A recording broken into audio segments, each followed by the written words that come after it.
Let me know when on. Good? One's on, you're good. All right, yo. What up, everybody? Let me know if you can hear me. I'm gonna let everybody flood in right now.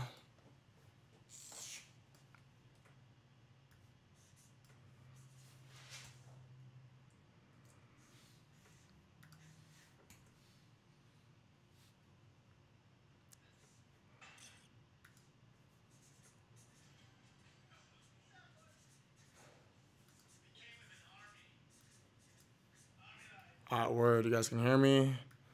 Perfect. Yo, I just minimized the screen. Can you pull? So I just minimized the screen on the TV. Can you pull it back up on the? Is it Google Chrome? Yeah. That one? Yeah, there we go.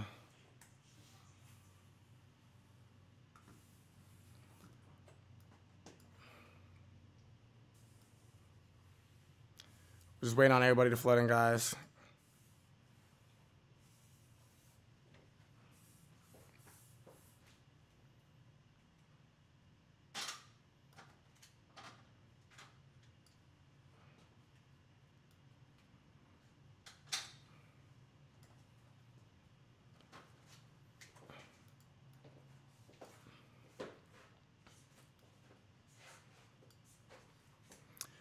Yo, what time zone you guys in? Where are you tuning in from? Go ahead and comment.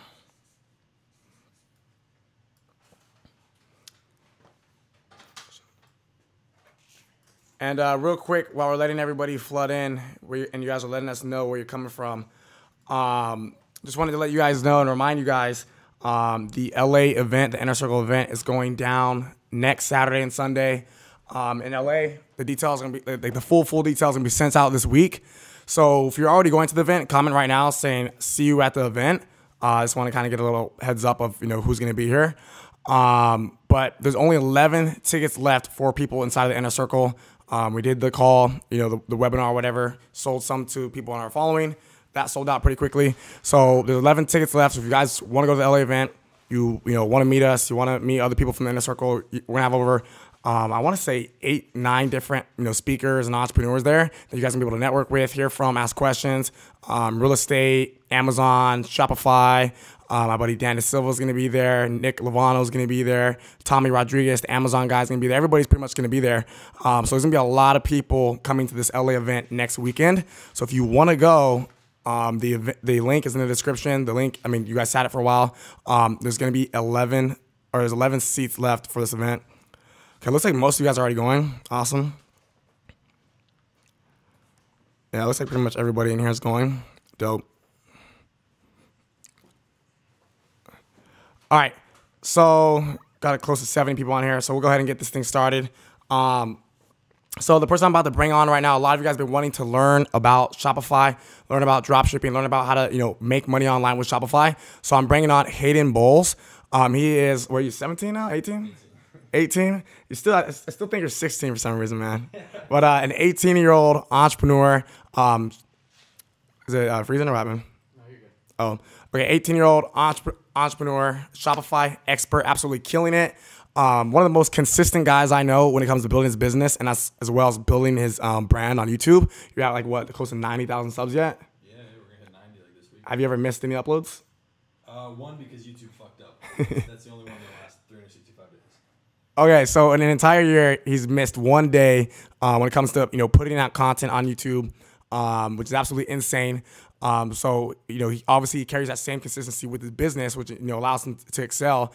So one of the one of the more relevant guys when it comes to Shopify advice on YouTube right now, and he's doing a ton of other stuff, getting into software and stuff like that now, right? So what was your biggest month, if you don't mind me asking? 300. So 300,000 at 18 years old, absolutely killing it. Just moved down here. He was traveling the world, living in different countries and shit. And now he's finally back in here, right down the street actually. So I'm excited to introduce him. So he's gonna come in here. He's gonna give you guys all the information, step A to step Z, as much as he can within next hour and a half for Shopify. And then feel free to ask questions. I recommend try to get to most of the questions at the end, but maybe just look at them so you kind of have a little rough idea. Yeah. So he has a solid outline already. He's already prepared. So give your guys full attention to Hayden. Make sure you're taking notes. And again, if you haven't got a ticket for the LA event, the link is in the description of this video. And there's 11 seats left. So let's get this thing going.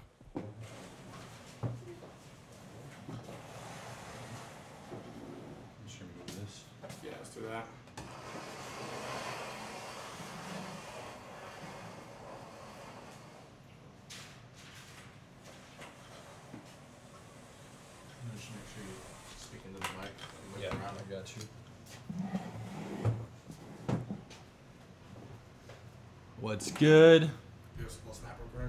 Yeah. Justin, Jesse, Kyle. What's good? In the building. Yeah, we got some fire. Don't show them too much what's on the board. Can't see that. Justin, what's up? Shannon, Christian, King, Kyle, what's up? Been following for so long. Hey, I appreciate that, Kyle. Can you check out my Shopify store? Maybe we'll do some reviews at the end. So stick in until the end. I got you. Ad season. You see it on the shirt. Hey, from Minnesota as well. Alec, that's what's up. I'm actually going back there to surprise the family. So shh, don't tell them. Maya, Jack, Danny, Owen. What's up? What's up? All right, I don't know if they can see this. We'll start going through this, what's on the board in a second. So you guys can ignore that. I don't know exactly where everyone is at, with their skill level. I'm sure we got all sorts of different people inside here. So if you guys want to go ahead, drop a comment. Let me know if you guys are even doing Shopify, if you've thought of it. A lot of the stuff we're going to talk about is with finding products as well as a lot with Facebook ads. So even if you guys run an agency, which I'll explain is something I do now as well, you can use these principles for marketing with that. Which camera do I look? There's you guys got a crazy setup. Cool. Camera, yeah. All right, yeah, so if you guys want to drop, some people saying, Christian, nope, not at all. Thinking about starting advanced tips. We're going to get into that with Facebook, okay? So if you guys are doing anything else marketing-wise, Facebook is huge. That's what I focus on. I used to do a lot with Instagram influencers. We'll go through that as well. But I'm going to focus on the very current stuff that you guys can use to make money today. I use WordPress with WooCommerce. Okay, Dom. So using another, platform for that, even if you're selling something on, your own custom coded website, it's the same thing, because whether you're doing a digital product or a physical product as well, there's still research pieces that have to go into it. And then with the marketing, that's everything. No matter what kind of product you're doing, again, digital or physical, a lot of what we do with e-commerce, I sell all physical products. So we got Shanishka just starting out. Jacob going to Shopify for 2 months. Perfect. Doing 1 to 2K a day right now on Facebook. Carlos, that's what's up. Can definitely scale that. You got the data. Ted, Facebook is hard. It is. So to give you guys a quick little background on what I've been doing, I've been doing e-commerce for about 3 years. It started with Instagram influencer marketing and then transitioned very quickly into Facebook because the people I was learning from, and we'll get into in a second, were not the right people, but I knew that they were making all their money with Facebook ads. So for me, it's why should I not learn this beast? And I knew whenever I got into my Facebook account, I'm like, holy crap, what am I supposed to click? What do I do? There's 1,000 different buttons.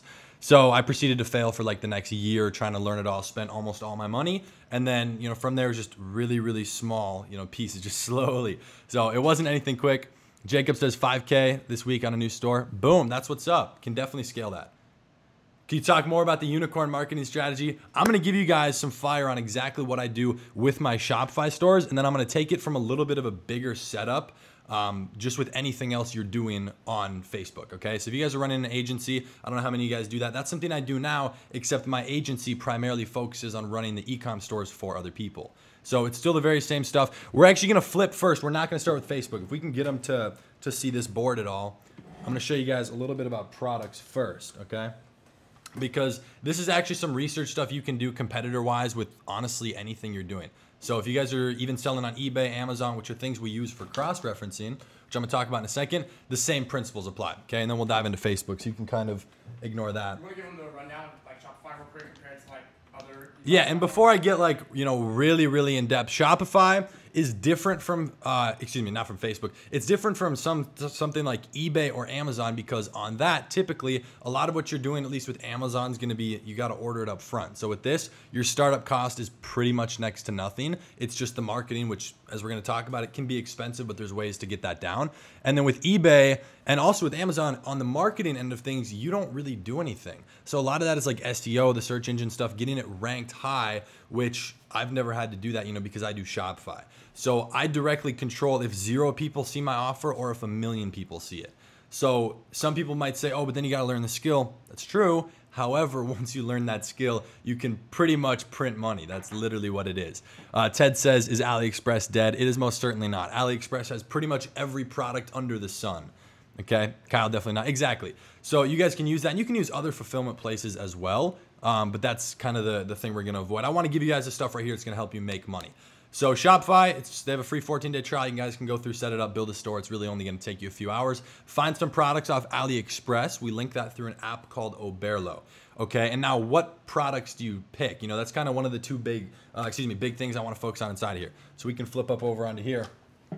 when you guys are going through and picking a product, how many of you are doing anything related to selling physical products online? That can be eBay, that can be Amazon, that can be Shopify, WooCommerce, anything like that. Or even if you're selling something else as an affiliate, maybe through your personal brand. I know a lot of people who are big fitness influencers. They sell products as an affiliate through their brand, physical products, okay?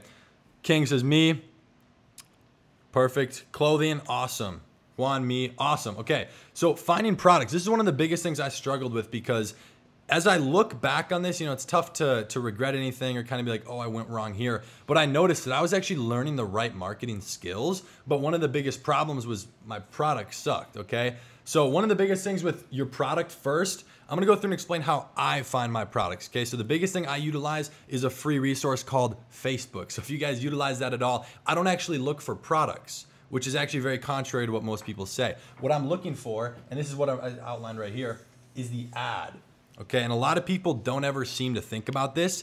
And as long as you have a good ad, the product, yes, it matters because that's what's in the ad. But a lot of what I look for is an ad that already has momentum, right? So what do I mean by this? On Facebook, if you're finding an ad that has thousands and thousands, tens of thousands, I've seen them with hundreds of thousands, even millions of likes. You got a ton of shares, you get a ton of comments. That is organic engagement. It's not necessarily organic because they're running an ad to it. But think about it like this.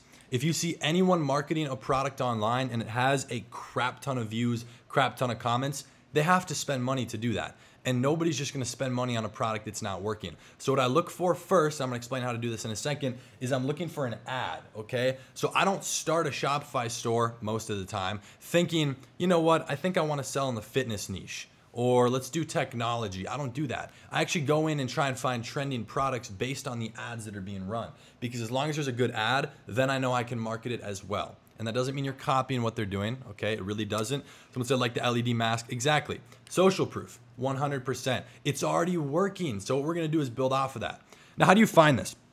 If you guys go onto Facebook, not in the actual ads manager, just on the back end of Facebook, so where you would regularly search for your friends, go in the search bar and you just have to think of anything and everything. You can type in LED lights, you can type in fitness, clothing, you can even narrow that down. Shirts, shorts, blouses, sweatshirts, hats, gloves, literally anything, okay? So go through, write down, actually I wouldn't even bother writing this down because that's a lot of time, but you can go through and think of thousands of different products and you wanna plug each one in with different keywords, okay? Let me give you an example. If you were to type in on Facebook right now, you were to go and say something along the lines of free shipping t-shirt. Guess what's gonna pop up? You're gonna hit page posts and you're gonna see, you hit see all, and you're gonna see thousands, depending on how big the niche is, it can be way more or way less. So many different posts, every single post that uses those keywords. So how do we determine these keywords? One of the biggest things for me is I think what other dropshippers would use. What would you use? If you were selling a product on AliExpress, on your Shopify store, you would say maybe 50% off, free shipping, okay? Maybe you'd say limited time only. Plug in keywords like that and then put in a keyword for the niche or the product. It's gonna start spitting out so many different products. So if you put in, for example, free shipping t-shirt, you're not just gonna find like one type of design. You're gonna find thousands of different t-shirts that actually go into so many different niches. So that's why I'm actually kind of finding the ad, then the product, then the niche, which is literally a 180-degree flip from what other people do. So what we're doing first is after you find your product, this is one thing we do, okay? I'm gonna loop back to the product at the end and we'll answer any questions. And I can even go through some people's store if you guys want. But the pricing, two things with this, okay? And it's gonna flow into the second point. I don't ever need to worry about having lower prices than someone else. Look, if you go and cross-reference, which is the second point on here, if you're gonna try and cross-reference what Amazon is doing and what eBay is doing, like the price point for that product, you're probably not gonna be able to beat Amazon. I've literally seen products on AliExpress for $50 that are selling for $60 on AliExpress. There's no margin there, you can't do it. So unless you find the really rare product where it's either not on Amazon or it's just way more expensive, which you can do, you'll eventually, if you do enough research, come across that, that's great. But you actually don't need to beat them. So why is this? If someone's coming across your product, it's $25, why wouldn't they just go type in Amazon.com? First of all, people aren't that smart. Think about it. When you're seeing stuff online, do you ever think to cross-reference somewhere else? Maybe you do. You're a better man or woman than I am, but I don't. If I like the offer, if I like the product and it looks good, I'm gonna buy it. It's as simple as that, okay? So we're cross-referencing primarily on Amazon and on eBay. So those are the two things that we really focus on, because what that's doing is giving us an idea of what people have in their head. So if I look at a product, I can pretty much say, for example, a keyboard for a computer, I'm like, all right, there's no way it's gonna be more than like $100. It's gonna be like 20 to 100. So if you're trying to sell something for way higher than that, or let me give you a smaller one. If you're trying to sell a pack of Expo markers, I can go to the store and get those for $5 to $10. So if you're trying to sell them to me for $22.99, I know that that's outside the realm. Now, the only reason I would buy this, and this is the key, if I would buy this for $21.99 is if there's status behind it, if there's a brand. So there's two different types of things you can do on Shopify, and a lot of people can't seem to decipher the difference. A store versus a brand, okay? People talking about social proof, exactly. Store versus a brand. So branding means you actually care about the content you're posting on social media. You're making the site look really good, not some spammy store that we've all seen. Okay, using the right themes. There's a ton. I even have videos on YouTube you guys can go through for free and build stuff like that. There's thousands of them, okay? You can go on any of them. So you can go through, build up a store, focus on having really high quality pictures. And here's the biggest thing that I personally believe is the key to starting out with building a brand. You're not gonna have the most amazing brand if you've never done Shopify ever and it's your first store. But think about little things like this. Pricing. When you have 30 products on your store, 20, 100, whatever it is, please don't have half of them be on sale. Look, odds are if you have 20 products, there is no way in hell you can possibly be running ads to 10 of them right now off the bat. You're only gonna be running them to like the main one or two that you found. The rest of the products are just like, not a lot of research into them. They're called filler products, okay? You wanna write that down, a filler product. So most of my stores are really built around a main 1 to 2 products, sometimes 3. Those are the ones I'm marketing, and those are the only ones that I actually have listed on sale. 2 reasons for this. You want the sale to actually seem unique. So most people, at least from the research I've done, about 70% of people do not actually go browse around your website. I used a heat tracking, where they're clicking on the screen. I can see exactly what people are doing. It's like a software that maps that. Over 70% of people either stayed on the page and went through the checkout process or just left. So you're not really necessarily sending people to the home page or really a collection page. So they're not seeing all your products. You're only sending them to the one product, which we're gonna talk about in the ads in a second, that you're directly marketing. So if they do go ahead and browse around, you wanna make sure that that's really the only product on sale. And you can even play with the pricing. Again, you control the price point. If I'm buying these Expo markers for $3, I can sell them for $6. I can also put it on my store for $60. It's all about how you position it. Now, you shouldn't do something completely ridiculous, but think about it. Someone like Gucci, and I understand that you might not be Gucci, you don't have as much social status or whatever, but Gucci shirts aren't actually costing $500 to be made. They're really not actually that much more expensive than the regular ones. So I'm sure they are, because whatever quality, snakeskin, whatever like that, but they control the pricing and they get you to believe what they're pricing it at. So that's kind of how you're actually going through and building a brand. Exactly. Maximilian says, look at the price. Exactly. Just look at that. And what you're actually doing on Facebook when you're doing the product research is you get to see all these other dropshippers' ads. You could probably come across one of mine. You wouldn't know it's mine, but you see all of that inside of there. So that's letting you see what's working. When something has a crap ton of likes, a ton of comments, shares, all of that, you can directly go through, look at their ad copy. You can watch the video, study the picture. You can go to their website and see exactly what they're doing. So for me, that research is actually way beyond just the products. It shows me the product description, how they're pricing their product, because clearly it's working. So that's huge just with the pricing. And again, using other platforms to cross-reference that. You wouldn't believe the amount of people I see who just don't do that or have told me they've never even thought of doing that. That should be one of your first steps. And you can write this down, okay? Go through on Facebook, use a couple keywords mixed with an overall word inside of a niche, literally any niche. You could type in free shipping motorcycle, free shipping accessory, keychain, fashion, men's fashion. You get the point. So type that in, then from there you're gonna go to page posts, hit see all, and you're just gonna be able to scroll through a lot of them. So you wanna find the ones that have the most engagement. Now, just to touch on that real quick, there's not actually gonna be a specific number you're looking for. So if I'm selling turtle necklaces, okay, I've seen people do it. I haven't sold them myself. Turtle necklace is like such a focused product. There's not a lot of people, like all of you on here right now would probably not want a turtle necklace. Maybe someone would, but now if I were to give a more general product like a men's, street style t-shirt, a lot more people would be a potential reach for that. It's a bigger audience. So those bigger audience posts can have a lot more engagement because more people are seeing it. So you don't want to judge it based on that. Just gauge it based on the other posts that are already up. That's huge. Got a lot of people saying you're cross-referencing, get a general idea on market value. Exactly. But I'm also using the cross-referencing. This is one thing I like to do. I build off of what other people are doing that's already working. That's the key. So if I'm looking on Amazon at the price and I see it's a bestseller, I'm going to look at the pricing and the description. I'm going to look at what they're saying in the description because clearly it's working. You don't want to ever copy paste what someone's doing or steal their photo or their video, but you can build off of it. That's one of the things I'm huge, okay? I'm huge on. Got some other people, a lot of products from Facebook ads or on AliExpress. You would be so surprised, Jake, at the amount that are on there. It's literally ridiculous. So that's why we like to utilize that, and that's why it's a perfect place to source your products from. AliExpress, people always talking about things getting saturated. I made a new store yesterday. It's as simple as that. I'm not worried about it being saturated. Actually, that's the one I'm most excited ever of running. So still with AliExpress.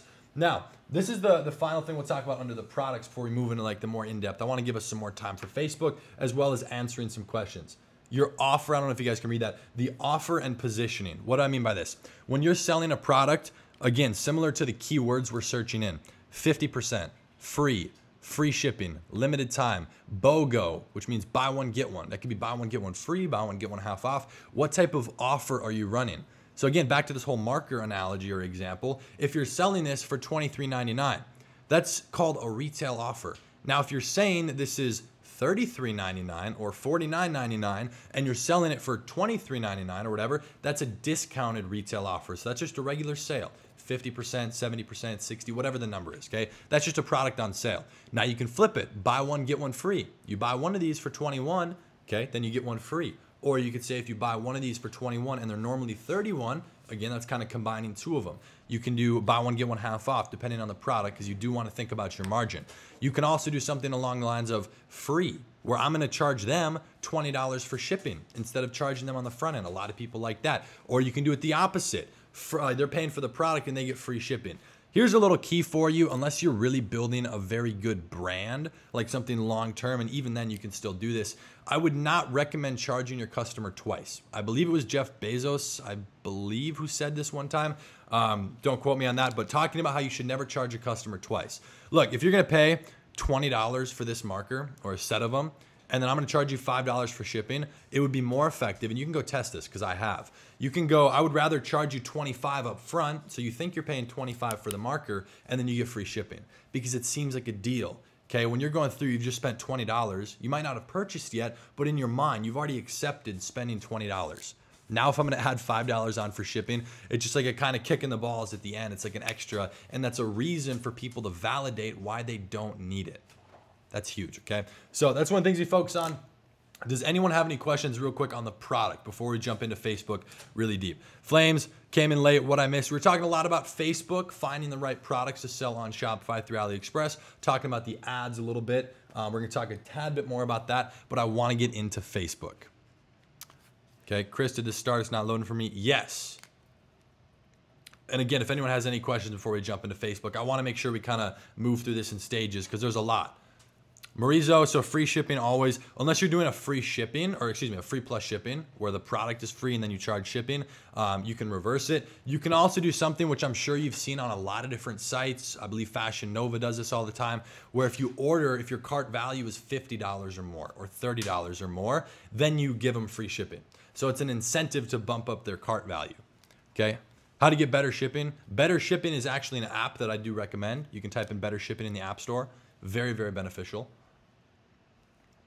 How about minimal watches? That can be good. Watches is huge. I personally believe it's a little bit saturated on Instagram, but if you go the brand route on Facebook, I see a lot of people having success. Dude, you're only 18, no way. Yes, age is literally nothing here. Even if you guys are 14, 15, just get someone over 18 to sign for your Shopify store and get it started.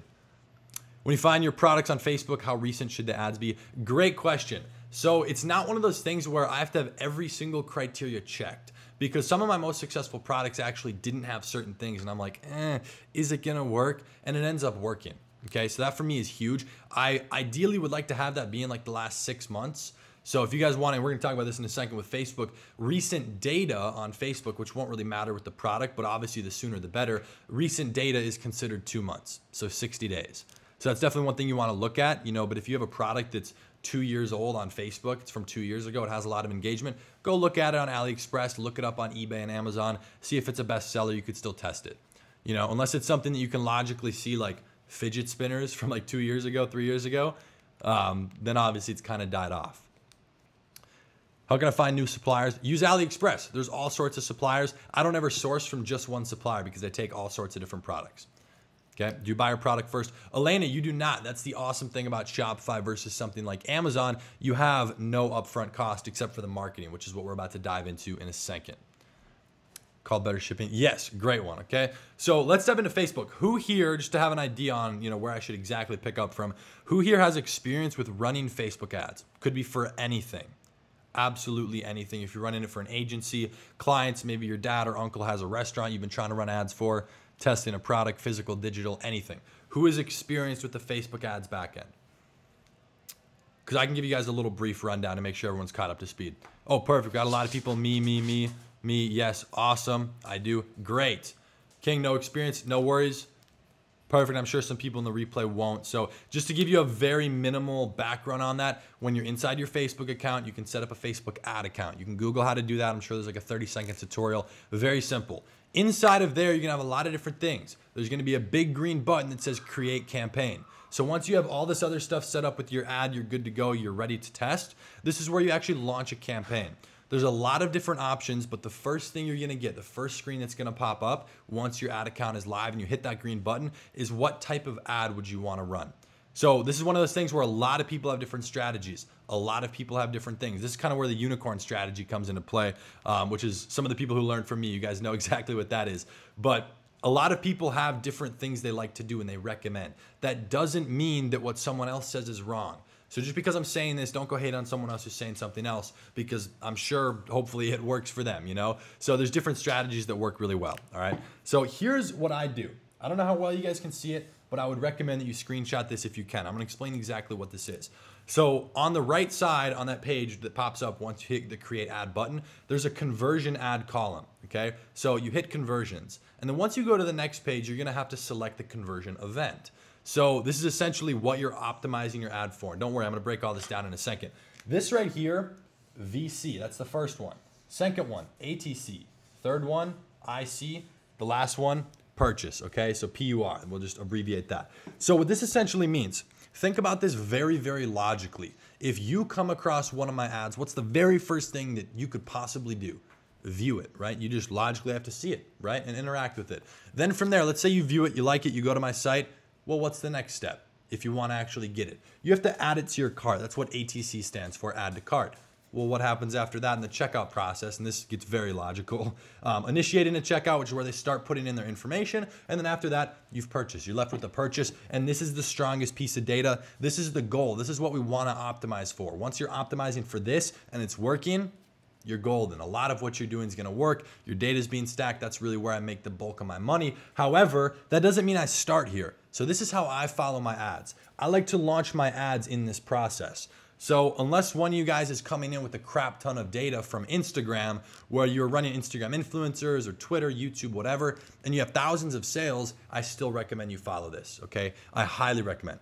Huge beginner, perfect, okay? This is gonna make a lot of sense, so I'm gonna break this down. So think about it logically. Again, you're gonna view my ad, you're gonna add it to your cart, initiate a checkout, purchase. So when I'm launching my campaign, this is, I wanna give this because this is a little bit like high level, but I can still make it make sense because this is huge. This is like the information I withhold from a lot of people, okay? So this is how I'm running my ads. I start with the view content because what I wanna do, you have what's called a fresh pixel. Your pixel on Facebook, that's what tracks all the data. It's running in the background on your store. It's essentially collecting that data from what actions people are taking, okay? So whenever someone clicks on something, it tracks that. Whenever someone adds it to your cart, it tracks that. So down the road, you can run what's called a lookalike ad. And what this is where, let's say you have 100 people who have purchased your product.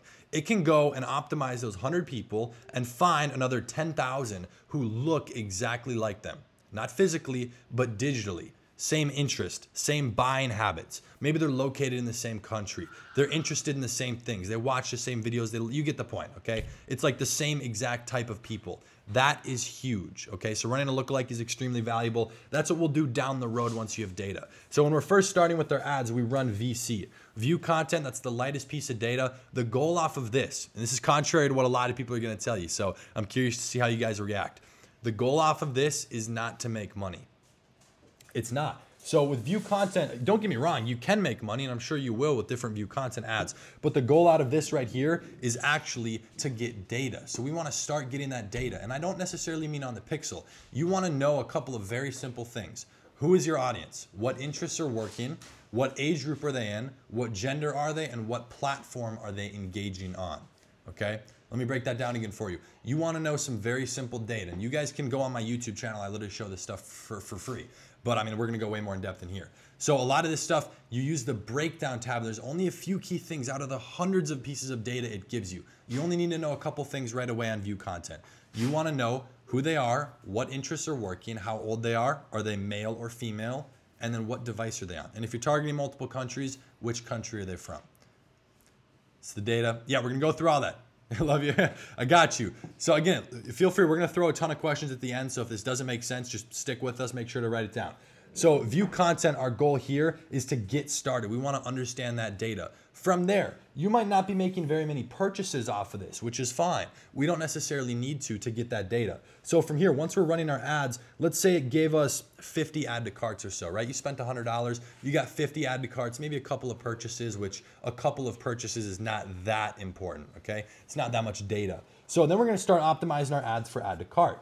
And you wanna do this once you've had some add to carts off of your view content. So think about it like this. Every single time you're going up a layer, you wanna do that once you have a good amount of data from the next step up. So let me break it down even further. If you're running add to cart ads, your whole goal out of this is to get more initiate checkouts. When you're running initiate checkouts, you just wanna be stacking purchases because you constantly wanna be moving up and up and up and up.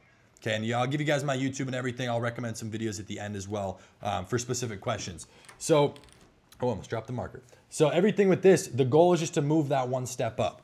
And now I'm sure there's people in here who have tried optimizing for purchase. This is the funny part. This is what I was taught to do in the very beginning. For 5 months when I was running my ad, I was learning from some clown who was telling me optimize for purchase, optimize for purchase. I spent $4,700 out of the $5,000 I had in my bank.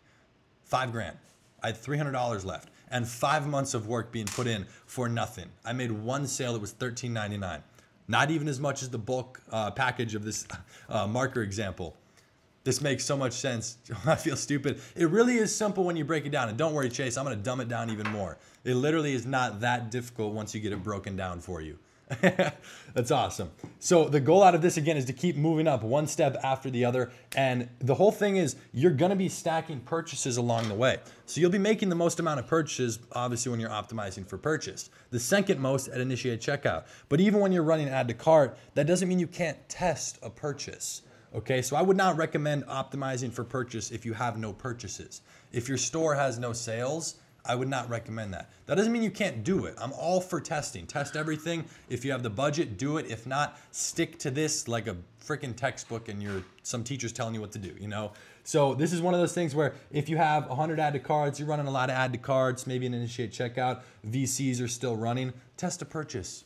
Why not? Test a purchase ad. And by the way, I run all of these at $20 a day. I let them run for about 2 to 2.5 days. So spending like 25 bucks or so. And the real gauge of if it's working or not in these beginning stages, because this is where you guys are first starting at, is actually not if it's making money.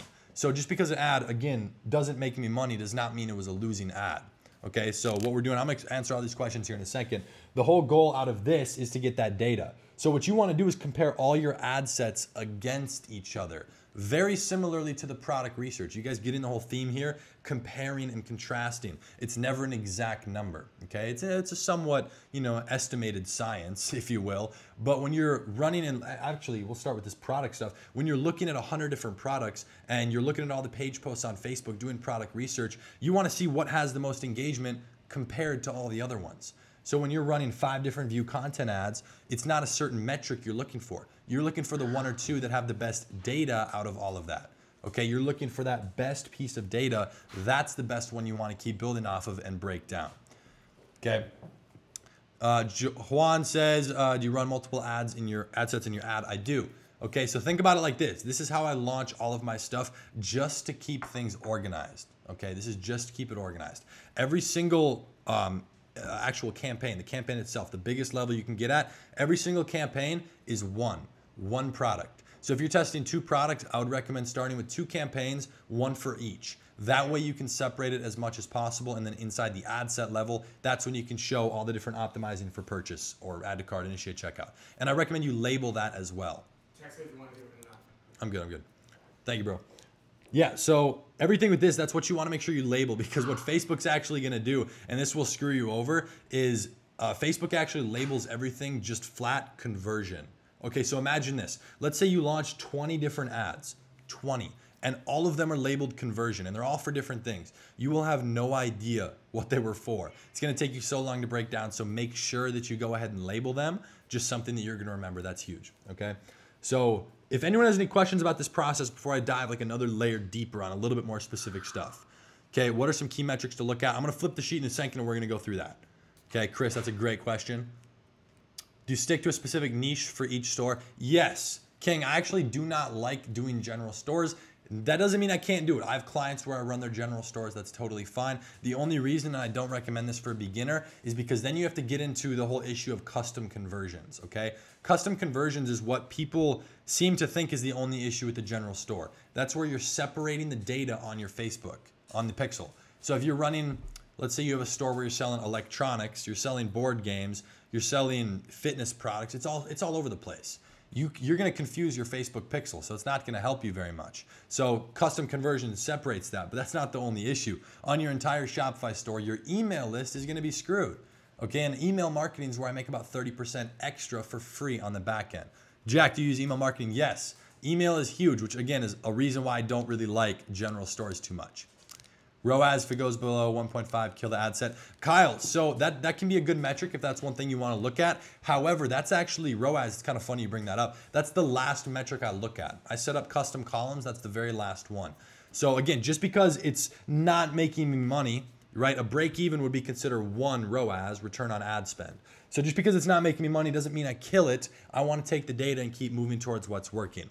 Now, if I'm running a bunch of view content, maybe some add to carts, and none of them are getting me like really any initiate checkouts or no purchases, 0, then I will start testing other interests. Okay, that's huge. What you want to do is slowly ease into it. You want to build your Facebook pixel. That's everything. Since you're a pro at Shopify at this point, how long is it going to take to set up a store? And let's kind of cut off a little bit. I can only assume what you said. You're pro at Shopify, how long does it take to set up a store? Actually, I have a full team now that I train to do everything. So for me to build a new store, I can do it in 24 hours or less. If I were to sit down, 2 hours, 3 hours. Here's the thing though, Flames, I'm not the best. I'm not the best at building a store. That's not what I excel at. This is what I do. This is how I spend my day. I do the marketing. Okay, so for me, it makes sense to have other people do that for me. But in the beginning, obviously you can do that. It's a great skill to know how to do it. Like if it comes down to it, I can build a great Shopify store. That way you get more data. Don't kill ad sets early. Yeah, I mean, there's obviously the whole line between letting something run too long and then cutting it too soon. So that's why I really like to stick with like the 2 to 3 day kind of time frame. So again, if you're running it at $20 a day, let it spend about 50 bucks. Okay, if you're running it at 10, you're gonna wanna run it a little bit longer to make up that difference. Let it spend 30 to 40. Multiple Shopify stores on the same Facebook page. You cannot, so you're gonna wanna make a different Facebook page and a different Facebook pixel for each one. They can be inside of the same ad account, but you're gonna wanna separate that for sure. Do you have a course? Randy, I have a program. In my opinion, there's a difference between that. Yeah, you can follow me on Instagram and check that out. That's a lot just focused on Facebook. That's what we focus on. Bad habit of cutting ads early if they're looking bad. Yeah, Ted, I completely feel that. That's one of the things that I was really kind of messing up in the beginning, and that's because I didn't have a lot of money, so I didn't want to spend the money. So it is really tough in certain instances to stick to this when it's not actually making you money, but that's what you have to do. It really is. You got to trust the process. So there's different ways you can do this. There's a lot of different things, but this outline right here, like this is the reason we've made millions of dollars in sales so far this year. Like directly just that, 4 boxes. That's it. Do you manage other people's stores? Yeah, I have an agency where I do that. And we do more than just Shopify, but yeah. I'm really good at making stores. It's just marketing. Perfect, Ted. That's why now you have a really good skill that I'm not the best at, and now you can learn this. Implement this stuff. That's huge. Brad, great question. Is there anything wrong with running $5 ads Not 100%, but personally, I haven't done that in over a year. So I feel like you just don't need to. It's too little amount of money. You need to give Facebook a budget to work with, especially with all these people now jumping in, attempting to do Facebook ads with a very low budget. They're all running $5 a day. So I always run a minimum of 10, but I would run that. You're gonna have to spend the same amount of money either way. Think about it like that. Okay, now we're gonna break this down a little bit more. I wanna tell you guys what metrics I actually look at, which I believe it was Chris or Kyle who asked that great question. Okay, so we're gonna kind of write this down. When you're inside of just the back end on your Facebook ads in the ads manager, okay, you guys can look up how to get there very, very simply. You're just in the back end of your ad account. Hit customize columns. It'll be kind of in the upper right. It'll be over to the right, kind of in the middle of the screen. Customize columns, okay? It's gonna go to the columns tab. It's automatically placed on performance. Now, here's Facebook going to work for you. Facebook is automatically gonna give you 14 different things that they want you to look at. This is what it's gonna look like. It's gonna have, 1, 2, 3, 4, 5, 14 different things, and that's what you're seeing when you run an ad. That's all the pieces of data, the reach, the impressions, when it ends, if it's scheduled. You can get rid of most of that. For example, and you guys can write this down, I highly recommend you do, because for me, looking at my ad is everything. Like I'm big on the setup. So if I'm looking at a bunch of data that doesn't mean anything or it's getting in the way, so I have to scroll, it annoys me. That's really what it comes down to. When you spend 10 hours a day doing this stuff, just directly running ads, you figure out the best way to optimize it, to say the least.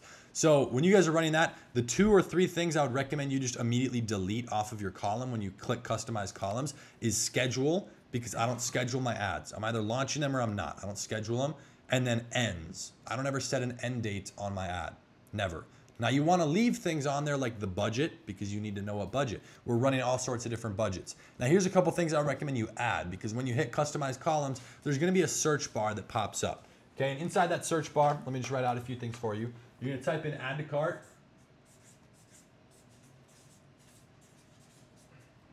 Add to cart is one thing you're going to want to add in. Now you're going to search. Again, this is where you guys see all the pieces tying into place with the conversion event. You're going to want to then go ahead and You're going to want to write inside of there, initiate checkout.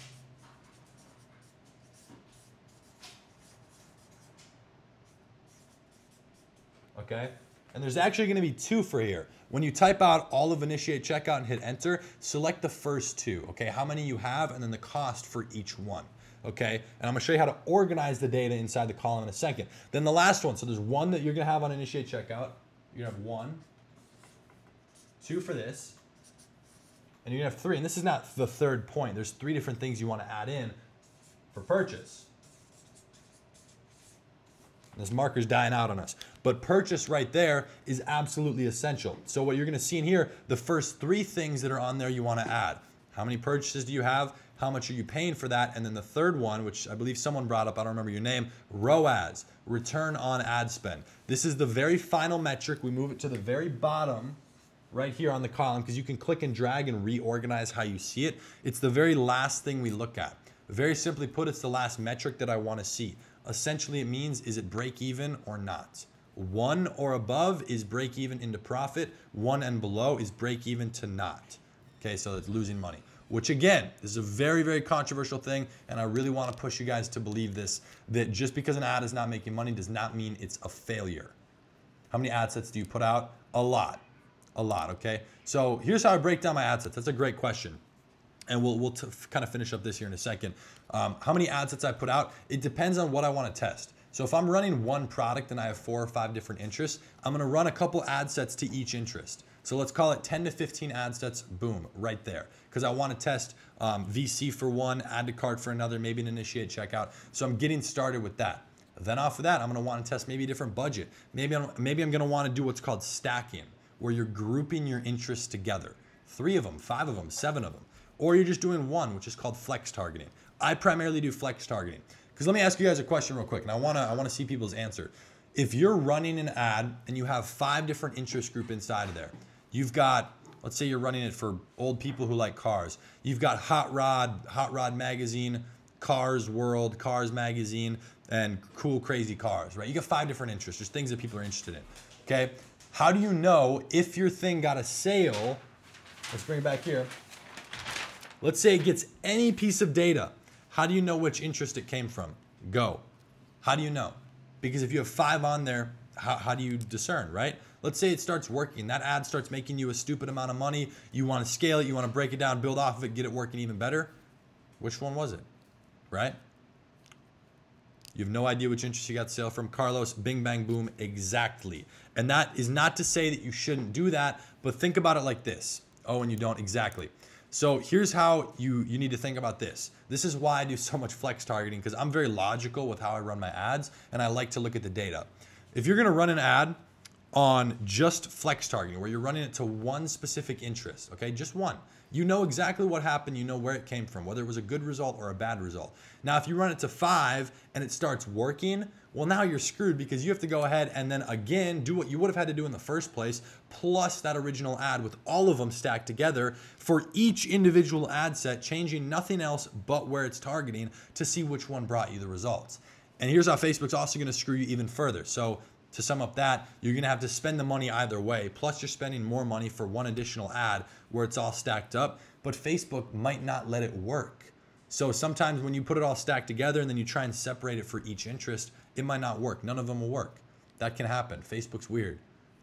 Can Shopify store last 5 years, maybe even 10? Yeah.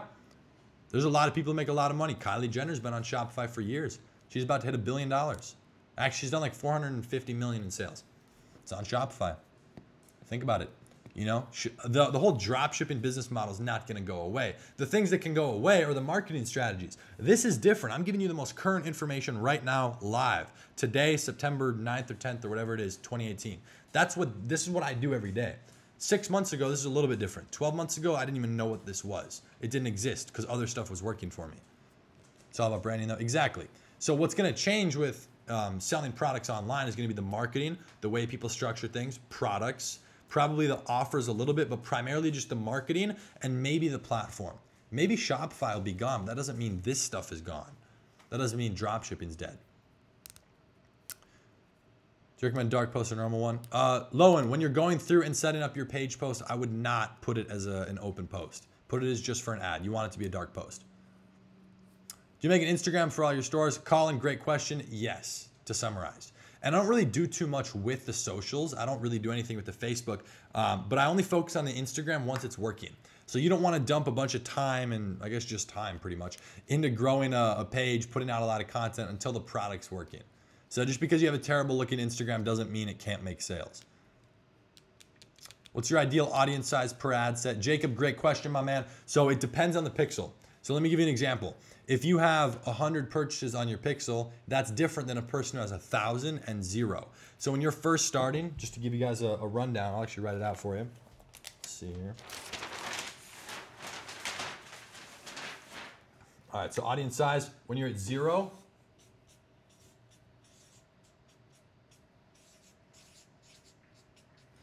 you're gonna wanna stick in about the 75,000 to 500,000 range. Reason being is because the bigger you get, the bigger interest groups, the bigger audience reach that you get to, you're gonna have bigger brands competing against you, and guess what? They're gonna have bigger budgets. It's as simple as that. If you're targeting something, this is what I see people all the time, they don't know how to narrow this. When they're targeting something that's like 30 to 40 million, like 30 to 40 million reach, you're gonna have people competing in there who are running with a $5,000 a day budget. So your $20 a day budget is not going to get you preferred customers. So Facebook works on a bidding system, so you're going to be outbid for that customer. It's as simple as that.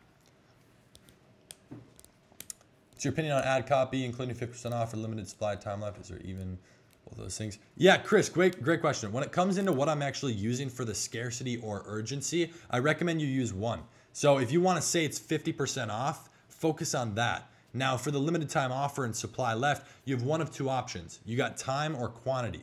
So you can say there's only 24 hours left. There's 17 minutes left. Or you can flip it and you can say there's only 200 of these products left, or there's only 6 left. That's two different things. You got scarcity and you get urgency, right? Urgency is the time, scarcity is the quantity. Don't do both. I would not recommend doing both. You're confusing people's head. And they don't realize it, but subconsciously they're seeing that. On beginner Shopify, what do you mean by size of? Let me actually move this a little bit. Size of your pixel. Yeah, Anthony, great question. So when you're first starting, you've created a pixel, which you can watch a simple tutorial on YouTube on how to set it up. That essentially means Facebook on your ad account tracking everything.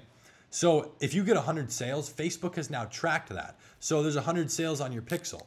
And what this means, it's just running in the background. That means Facebook can now help you optimize to find more people who are likely to buy based on the history of the people who already did. So they're looking at people's interests. They're looking at, where they shop, how old they are, where they live, all that stuff.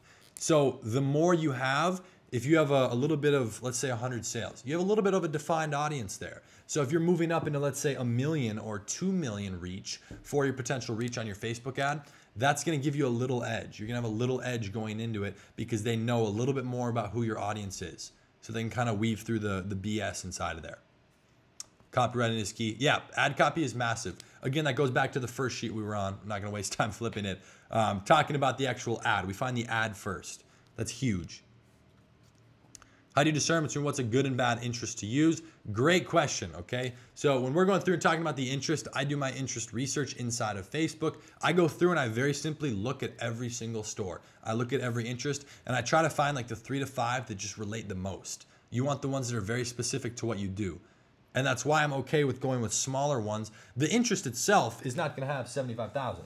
It might be an 800,000 interest. You can get it down to this size.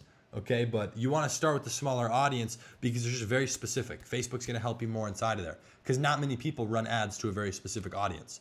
So you're going to build up that pixel, get more data, get sales, get some add to carts, ton of data on there. Facebook's going to be able to help you as you, I guess, go into battle in these bigger audiences. It's huge. Try to convert for review content. Do you send people to your product page or homepage? You ever send people to homepage? Great question, Chris. That's what I said about 20 or 30 minutes ago with the product page being the most important thing. The homepage, over 70% of people don't ever go there. So whenever I'm running an ad, I'm sending them to a very specific product page for the one product they saw with the ad. Now, the only time I'm going to send them to something that's not the homepage is only one instance. When I'm running what's called a carousel ad, so it's showing multiple products, and I send them to the collections page for that product, which is not the home page. Okay, so we're always sending them to what they saw. You don't want them to have to waste time finding it. How do you feel about funnels, upsells, cross-sells? Upsells are huge. Max, I almost double my money on that, which is absolutely massive. I do a lot of that directly and also a lot through email. We usually see about 60 to 80% increase through that, which is just absolutely amazing. And then with funnels, I really only do that with higher ticket products and once we're deep into the branding. Because some products, like if you're selling a necklace and then you want to upsell for a bracelet, and then if they don't take that, you want to give them a ring, you don't need a funnel to set that up. Funnels are usually reserved for a lot of the stuff I see funnels for, like supplements, health products, that's huge. Are there any ways I can get my company logo on my product and ship very fast with no inventory? Yeah, there are. I would recommend reaching out to the specific AliExpress supplier that you're taking that product from just to see if they can accommodate that. If not, then there's definitely other ways you can do it. There's a ton of videos on YouTube about that. There's stuff like print on demand. You can do private labeling. Sometimes they will want you to buy inventory up front, but you can negotiate everything. Chase, due to your lifesaver. Hey, glad it's helping. What are the biggest hints that tell you you chose a bad product? It really comes down to the ad. So bringing it back over here, you're never gonna know. Like what I just explained with all the research, it means nothing until you run the ad. So this is just narrowing it down to give you the best chance. Like I have more products that don't work than do. But the reason that I make money with e-commerce is because I'm running all these products, right? I'm putting in the time, I'm putting in the effort, I'm doing the research, and I'm testing it. Okay, so you're never gonna know 100% if it's a winner or not unless you actually run the ad. So the biggest hints for me is if absolutely nobody, and this can also be one of two things, the product, and this is what you have to figure out, the product or the actual targeting. Okay, that's why we test a lot of different things with the targeting. The biggest thing for me is if we're getting a lot of view content and just no add to carts, because that's the first point of interest. You're not gonna go to a site, you see an interesting ad, you go to the site and then you don't like the product, you're not still gonna add it to your cart. Never. Criteria for searching good products. Yeah, I don't know if you jumped in late, make sure to watch the replay and go back to the beginning because that's what we covered first. But we're looking for a lot of ads that have engagement. So we find the ads first, then the products off of that, and then that determines our niche. Once you identify a product, you basically find 5% interest and run them only on VC. I'll start with view content and add to cart. Again, I'm all about testing. Just put it out there, test it. If it doesn't work, you can cut it quick. But I usually don't end up with 5 to 10 interests. I usually have a list of like 15, but once I really go through and narrow it down, it's usually like 3 or 4, maybe 5. What works well for you, low ticket and high volume versus high ticket and low volume? I do both. I do some stuff that's mixed where we upsell on higher ticket. But if you're starting with a lower budget, I would recommend low ticket. With a $20 a day budget to each of them, yes. What's the difference between paying $5 for an ad and paying $20? Great question, Julian. You're gonna have to pay them money either way. So if you're gonna run a $5 a day ad, you're gonna have to let it run for longer, and Facebook's not gonna like that because you're not showing that you have money to put out. So they don't wanna help you that much. Facebook works on a bidding system, so you wanna play at a bigger level. And $20 a day is not a big level, but again, it's just giving them that extra boost. $5 is gonna get you nothing. You might get like 1 or 2 add to carts a day when optimizing for VC. You wanna start seeing some data coming through. Chris, what's your usage of LAL? You mean lookalikes? LLAs? I use that on the back end. So once we're, not necessarily at purchase, once you have like 100 to 200 sales, at this point, kind of down the middle, this is divided into like 2 categories. Once you usually like past like 100 sales, you can start optimizing for this and then test purchase. But that's the point where I start testing lookalikes. Once you have data. What's low ticket? Great question. That means a cheaper product. So something like $5, $10, $20. There's never an exact number. For me, I consider low ticket like $40 or less. Higher tickets like 60 or above. There's kind of that middle ground. Get the data fast. Yeah, because you got to spend the money either way. And shipping way different with higher ticket items? No. It all depends on what you're doing with the sourcing. So for most of them, it's the same exact thing with just off AliExpress. Do you do manual bidding right now? Yes. We do a good amount of that during a certain point in our scale phase. That's huge. What's your experience with the first successful Shopify store? How you felt momentum going? Sure, that's a great thing because I know a lot of people are first starting out. So when I was first starting my very first store, it's kind of interesting. This was my first ever like viewpoint into doing e-commerce.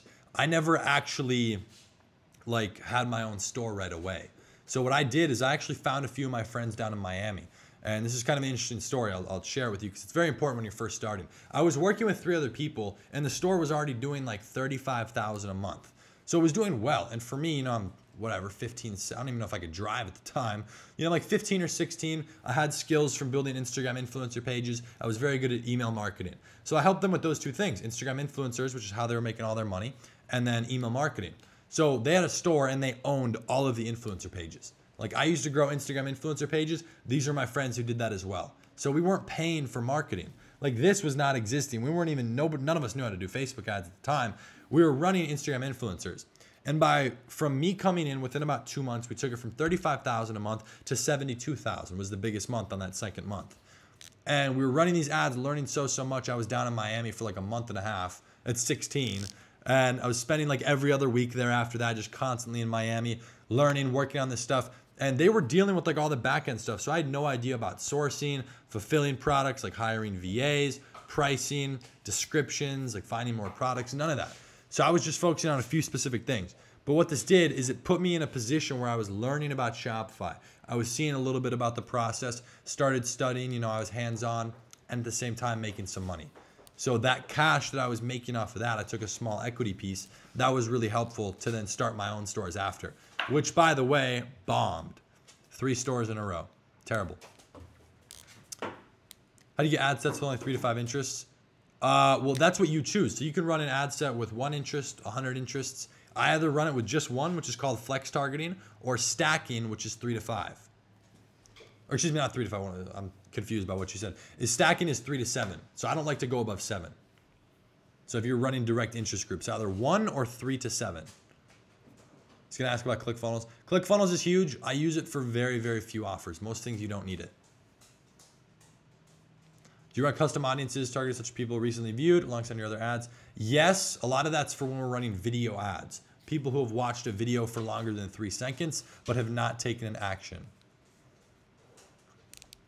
What's your recommended budget for testing for the first time? This is a great question that a lot of people ask. I say like $1,000 is a good thing to throw out if you know exactly what you're doing. However, you're not gonna need that up front. So if you're first starting, like you're not gonna just spend $1,000 in a day. It's not like you're buying a car up front.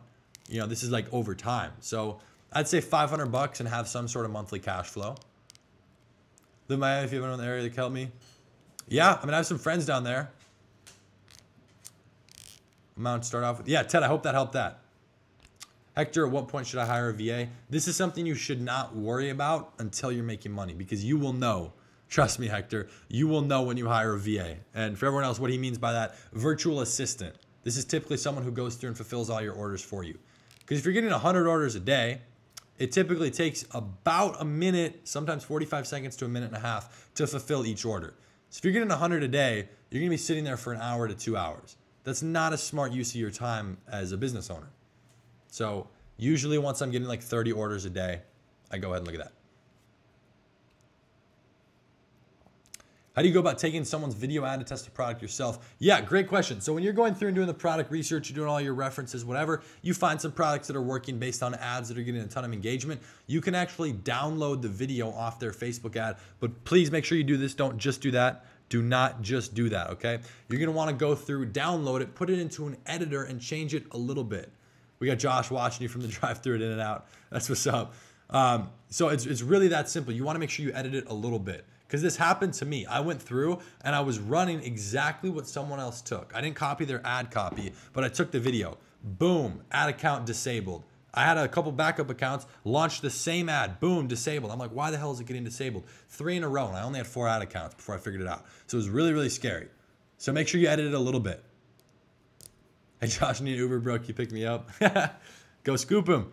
How do you deal with long shipping times? I do e-package shipping, so it's really not that long. You know, you're looking like a 2-week time frame. So that's still a little bit longer, obviously, than your main competitor, Amazon. But people are willing to wait. 2 weeks is not out of the works. Now, the biggest thing I recommend to you, you need an email sequence on the back end. So one of the biggest things that I do is I let them know about their order before they let me know. So you're doing drop shipping, you'll probably get a decent amount of complaints, maybe. You'll get some refund requests, maybe. But dealing with the long shipping and just putting their mind at ease from everything is telling them some sort of update. Even if it's kind of like, you know, BS, like a fugazi, right? You know, going through and doing that, you want to give them some sort of information. Let them know it was sent out a week later. You were a little backed up, but it's on the way. You know, it's something simple. Just give them an update without them asking. That'll really help. Facebook retargeting when you start, custom audiences you create. Yep, retargeting is something you should not worry about specifically for what I do until you're at like 10 to 20,000 a month. So this will come once you're deep into this. Retargeting, we'll put an R. So that's one of the things down there. I just do direct retargeting. The only thing that I really change is the ad copy of the post. I'll say last chance and then really push either the scarcity or urgency.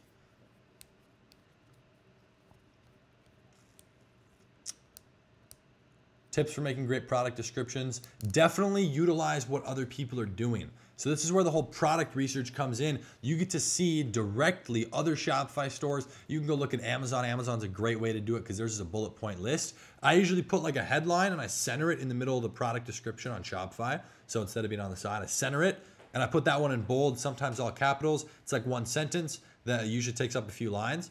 Then I go through and I'll do a bullet point list of like 3 to 5 things. So you just want to give them information about the product, maybe how it's made, where it's made, give them, you know, the whole spiel. At what point do you kill or keep an ad set that isn't making money? Steven, we're usually running those for about 2.5 days, depending on your budget. So 2 to 3 days worth. If it's not making you money, again, that doesn't mean it's not a winner. If you're stacking a really good amount of view content, you're getting added to carts, maybe an initiate checkout, keep doing it, but break it down and look to see exactly who's engaging. Still make your ads the same way you show in the past YouTube videos?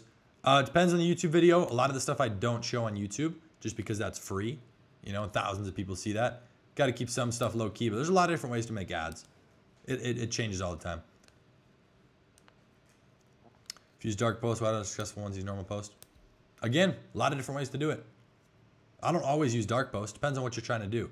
A lot of the people who are not using dark posts are building up a brand on Facebook. So that's what you can do when you're doing that. But if you're just starting, you have no need to do a normal post. It's a dark post, light post. That's something you don't need to worry about right now, Julian. That's someone who knows a little bit more about the back end of Facebook. That essentially means if you're posting it publicly on your page for others to see or if it's kind of hidden. Yeah, so I hope that answered that, Brad. What's the next detailed layer on your graph here? This one. If we're going through, this is talking about the actual specific data. okay? The exact data. Do you use the same video which is on Facebook? Again, Lanza, if you're gonna download what someone else is doing, please, I do not recommend you copy it exactly. You're gonna wanna go ahead, download it, edit it a little bit, make your own, make something similar. Otherwise, Facebook will probably disable it. That can happen all the time. Chris, what metrics you use, transition numbers specifically? It's exactly what I said like 20 minutes ago. There are no specific numbers. It's the same thing as doing product research. You want to compare it. We keep flipping back and forth. Chris, you're going to want to compare it against each other. So again, if you're running 10 of these, you don't necessarily see, okay, if I didn't get one of this, or if this wasn't under $5 or $1, you're going to look between all of them. So whenever you're running an ad, let's say you're running 5 different ad sets, usually 1 or 2 of them is just drastically underperforming the others. Kill them. Break it down first and then kill them. Then you start looking at the other, you look deeper. Who is engaging? From there, you make duplicates and you narrow in on that. So that's huge. Do you have to constantly give out content for your Instagram and Facebook? Not in the beginning, Brad. Again, that's not something I would recommend using your time on. It's not an important resource right away. Once it's working and you want to start building a brand, then sure.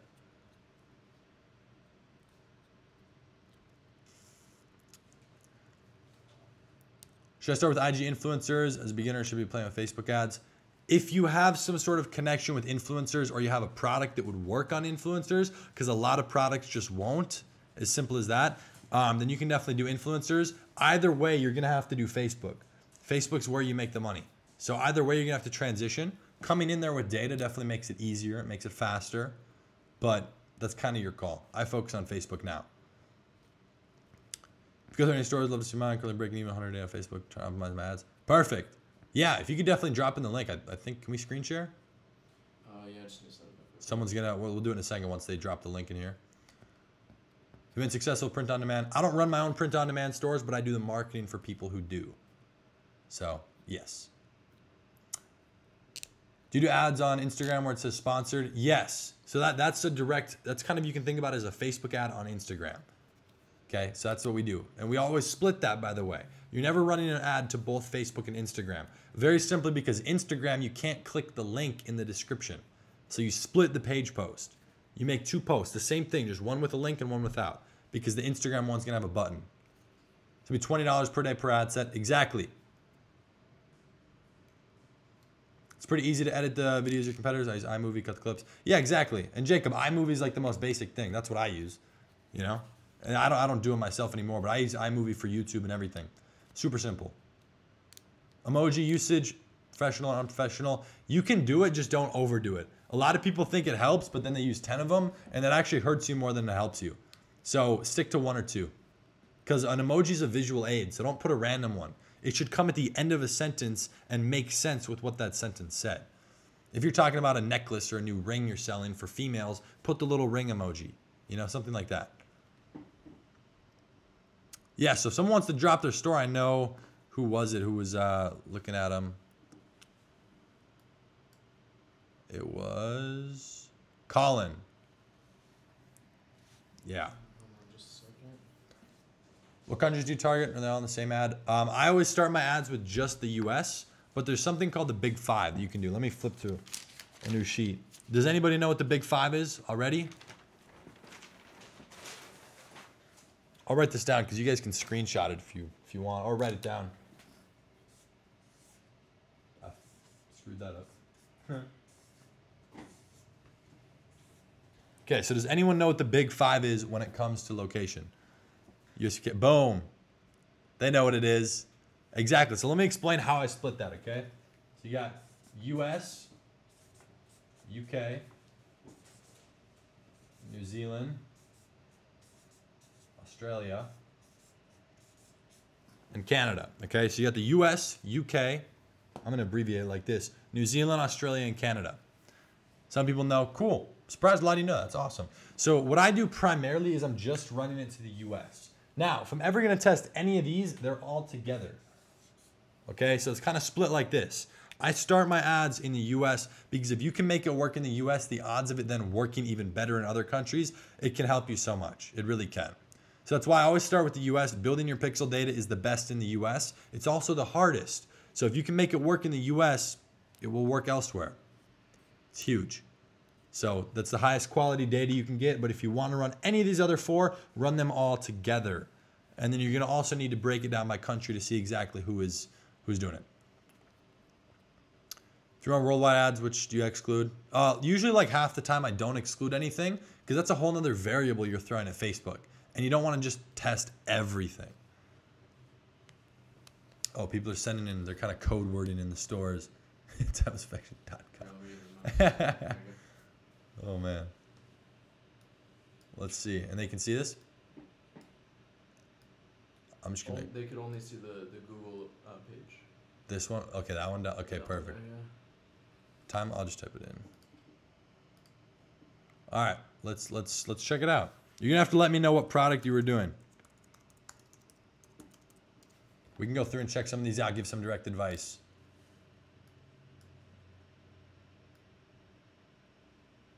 I will go through and make sure we can still read the comments as well. India is the best for engagement. Yeah, if you're targeting other stuff, you know, third world countries, you'll get a lot of weird comments, other language comments, which it's not that bad. It's, you know, engagement, but huge. Said the date keychain. Aha. Okay, you got the chat up there. Let's go to the product page. So this is where you're sending people, okay? This is the page you're sending them to directly, not the home page. You're sending it here. Okay, first thing I recommend, I see this up here. Is this what you're copy pasting into your ad? Okay? Yeah, I need to readjust the page just a second. Oh yeah. Who was it whose store we're looking at for your name? Is that directly what you're pasting into your ad? Are you running Facebook ads for this? You said Facebook, right? Or are you using a bit.ly link? How are you structuring the actual link? Because you're going to want to change this.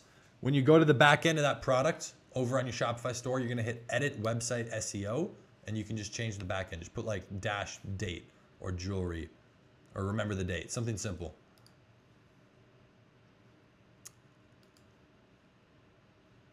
Let me just see about the link. Check out some of this description. Good, good. How much are you getting this product for? I feel like this is something you can do a free plus shipping on. You got the thickness. You guys take note of this. This is a great description. Got a lot of information, the thickness. Boom, month of year. Awesome, optional. Ooh, interesting. I like that. Personalized. Boom. Lets them know, sets the expectations right. That's huge. And then you're going to follow up with them. I like that. It's awesome. That looks clean. Different photo for my ads, and yes, Facebook, $12. Colin, so is this the link then that you were copy pasting, like in the actual ad copy? Like, could the person see all these numbers here on the back end? I would definitely recommend going, because you'll be able to basically cut out all of this and just put like, you know, whatever the product full name is. You could just put remember the date. You could essentially get rid of all of, and this thing. You could get rid of all of this and have it run. So you want it as short as possible while still saying your store's name. So you want to make sure you can leave all this in here as short as possible to look as clean as possible. It's huge. It's awesome. Then these will flip to a new one.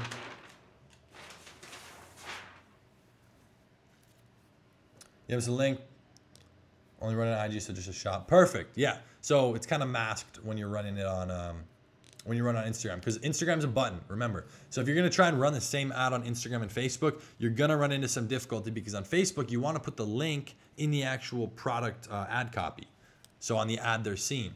But if you were to run that on both Facebook and Instagram, they can't see that. Or excuse me, they can't see it. They won't be able to click it on Instagram. Shopify URL direct to make it even shorter. Yeah, there's a lot of different ways. The only thing I would not recommend, Kyle said bit.ly. Kyle, here's why I would not recommend bit.ly. This is kind of an insider. I know some people who work at Facebook in the algorithms department. It's going to immediately demote your ad. And if you do it enough times, it will demote your ad account, which you don't want to have. So just kind of like, it's not the end of the world. You can still make money with one that has a bit.ly, but you're shooting yourself in the foot, or at least in the toe. It's going to hurt. It's going to slow you down. Would you separate the big five with different ad sets? I'm never going to just really target, oh, it's gone now. Never just going to target one. So it's never going to be like one for the US, one for the UK, you know, one for New Zealand. It's either just the US or all five. It's huge. Can I structure my store like Apple or Tesla? If you go to a website, it's nice, clean, simple, and straightforward. Yeah, you can structure however you want. It's huge. Yeah, so does that make sense to everyone? Like why this is good, a couple of things. Other than that, description is great. I would recommend putting this checkout badge at the bottom instead of the top.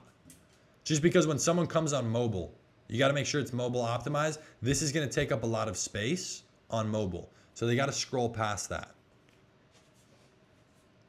So that's something to think about. I like the custom message. How much is this? Oh yeah, you said $12. Okay. You could probably, wait, did you say $12? Let me double check. $12, yeah.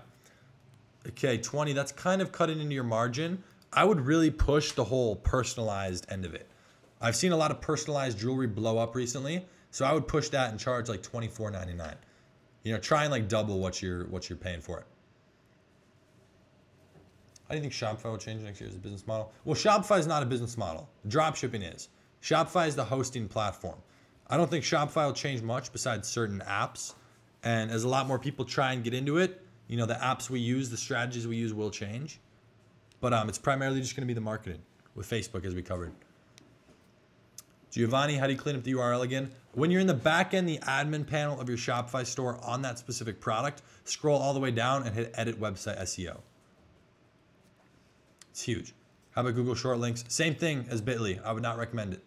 I mean, Shopify dropshipping is a business model. Yeah, JJ, again, it's just gonna be the marketing, the way that we do things. It's already evolved so much and it still does. Like the way I do things now is, you know, different from a year ago, different from 6 months ago. There's even differences in the last 2 months or month. So especially as Facebook releases new algorithm updates. So that constantly changes. Like one of the things at the beginning of, was it June or July? Yeah, does anybody know? It was either the beginning of, I would like to say it was July. Yeah, I think it was July 4th. Does anybody know about the algorithm update that happened? They didn't talk about it. They didn't post it anywhere because it was behind the scenes with just the ad end of things. Does anyone know what that was? Because understanding the algorithm shifts is huge. Otherwise, that can pretty much, you know, break your legs. You won't be able to run well. We can talk about apps. Miguel, how to find hot trending products. Make sure you go back and check the replay of this because we talked about that a lot in the beginning. But I want to know if anyone is familiar with the algorithm shift that happened in July, or if people even know, because this is huge. There's a lot of different little things. Talking about how they demote ads, like and share. No, that thing with Bitly and Google Shortener has been around for a while. That's like 6 to 8 months in. I haven't been using that all year, pretty much. So yeah, the actual algorithm shift that happened at the beginning of July. I think it was July 4th or July 6th. It might have been on July 4th, yeah, the holiday. Essentially, Facebook switched when you should be launching an ad. So a lot of people ask me all the time, when should I launch an ad? What time of day? The biggest thing is when you're launching your first ad. If you have a brand new Shopify store, you got a brand new Facebook with it, new pixel, you've never run an ad on that ad account, you should be starting it either Sunday, Monday, Tuesday, or Wednesday in the morning Pacific Standard Time. So like 1 a.m. to noon or 2 p.m. Not at night, not on Saturday, not on Friday. They like that the best. How do you know when the algorithm shift happens? That's the thing, you don't. Thankfully now I have connections, so I do. But that's one thing I try and put out a little bit to a lot of my students. So, and again, it's just little things, but all the time they change something. So if you're first trying to launch an ad, if you've never ran an ad, you're gonna take all this and go do it with everything we talked about, and you try and launch it brand new on a Friday, it's not gonna do as well as it would have on a Monday or a Sunday. So they just switched when they consider the beginning of their week. So it's a little bit more effective. They just like it better. Yeah, so Chris, I hope that makes sense with the change in the algorithm. Because, you know, that stuff, a lot of people make a lot of money online and then bam, one algorithm shift screws up their entire business. It can happen all the time, over and over and over again. Yeah. Hurts a lot. GDPR compliance, that was a big one. And, you know, some of this stuff is really publicized, like GDPR, that was all over. You know, and people were making YouTube videos about it and stuff. What time would you say? Again, in the morning. So usually like 1 a.m. You can launch it at midnight, but like midnight to noon. Think about it like that, in the morning, Pacific Standard Time. Happened to me 3 times with Facebook. Hurts a lot. Yeah, they get you with that. I had 606 visitors on my store today, no sales. Perfect. Jacob, let me tell you why that's a good thing. A lot of people have this problem. It's one of 2 things. Let me narrow it down for you. It's either your product or, and it can be both, either the product or your audience that you're targeting. Okay, so 606 visitors. Look at where you're running your ad to, because if you're running that to the US, that's a little bit frightening, because that's a lot of people who should be able to buy and who are qualified to buy but didn't. So that says a lot about the product. Or you're bringing people to the store, enticing them with something that they might be interested in, and you're showing them something that's different, or there's something wrong with it. I would take a look at your amount of add to carts and the amount of initiate checkouts too. Because what I've actually seen people do is they have a ton of people come, they get 0 sales, but they have a lot of add to carts and a lot of initiate checkouts. Turns out their checkout was broken, so nobody could buy. That's the worst. Yeah. What's your strategy for scaling a good ad? It does depend on what you're doing, exactly where your pixel is at. But the biggest thing I can recommend you, Chris, is don't kill what's already working. Duplicate and raise the budget on the duplicate. Because if it stops working for whatever reason, you want to have that base to come back to. How do you edit your Shopify link again? Owen, so you're going to go into the backend admin panel on your Shopify store, click on the specific product that you want to change, go all the way down and hit edit website SEO.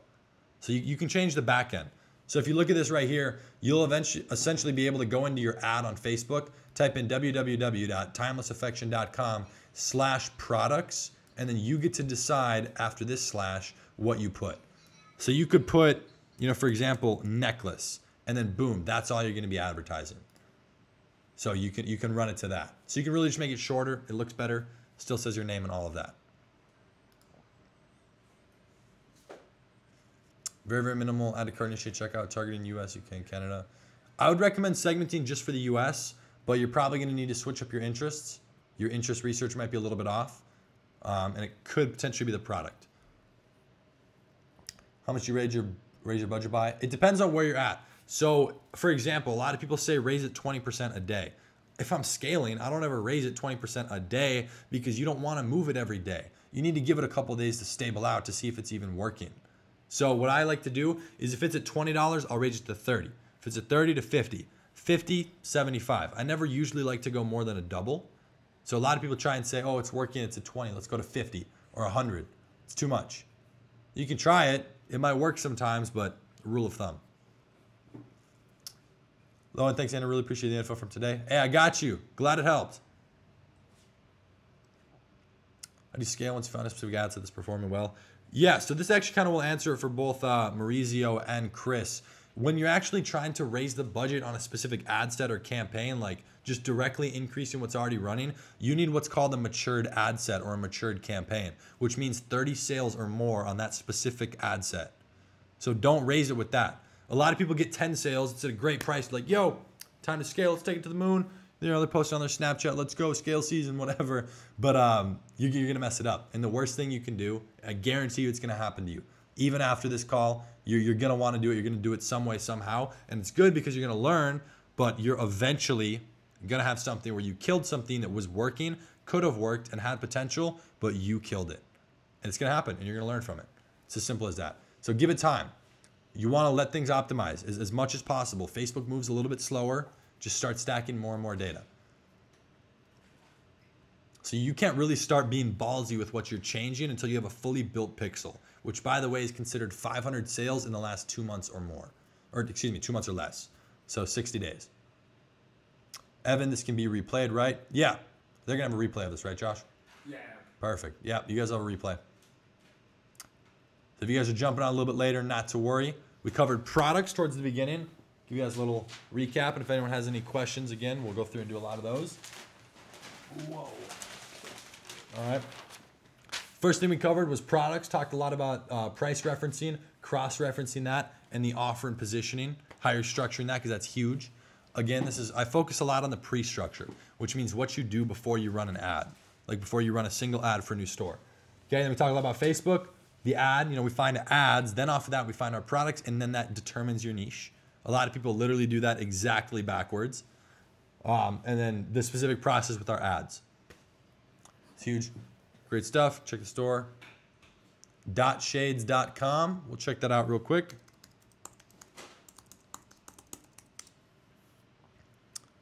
Boom, boom. We can look at a few stores real quick, and if anyone has any other questions, feel free to fire away.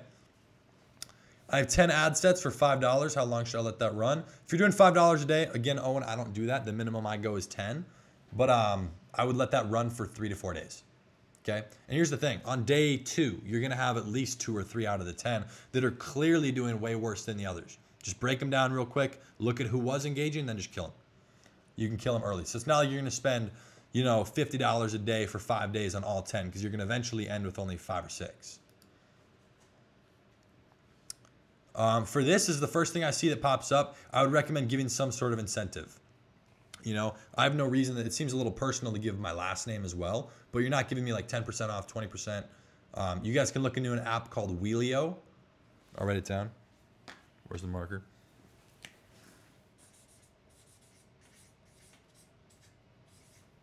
Wheelio is a cool app because it makes it seem like a game. Who has seen Wheelio? Very good pop-up for right when people land on it. Good, simple store. Cleanly built. Good high-quality pictures. I like it. Let me check out this real quick. Who's noticing a pattern? I'm seeing a few things that I would change. Again, in a good way. This looks good. You got good organization. Good price points. A few things that I would do. The 2 biggest things that I would do on here. Whose store is this? I'm sorry, I don't remember the name. But I would raise the prices on most of your products, and I would put only 1 or 2 on sale. I saw like 7 or 8 products on sale. You really only need the 1 or 2 that you're running on, and then your product descriptions need to be created. Definitely. So remember the last example we looked at from the other store? You can take a lot of advice from other stores as well when you're doing product research, and then you can also go ahead and look on Amazon. It's huge. Amazon almost always has a bullet point list with information about the material, what it's made out of, like its features, how it's going to help you. Just don't copy paste that, but use it as like a reference point. It's a great idea.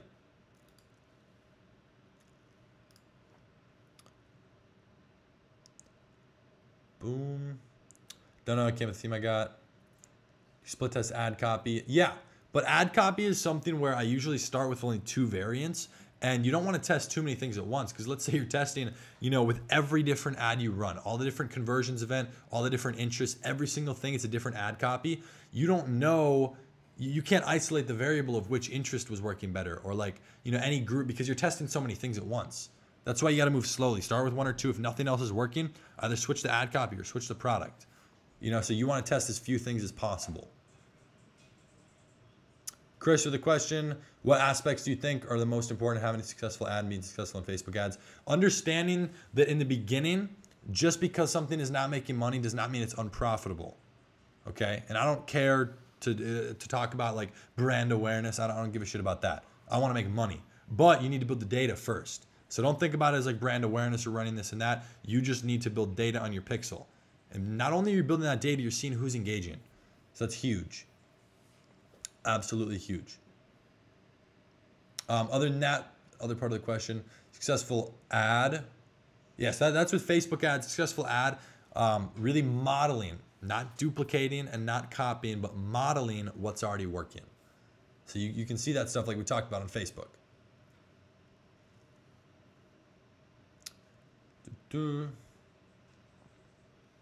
Let's see, we got loverscharm.com.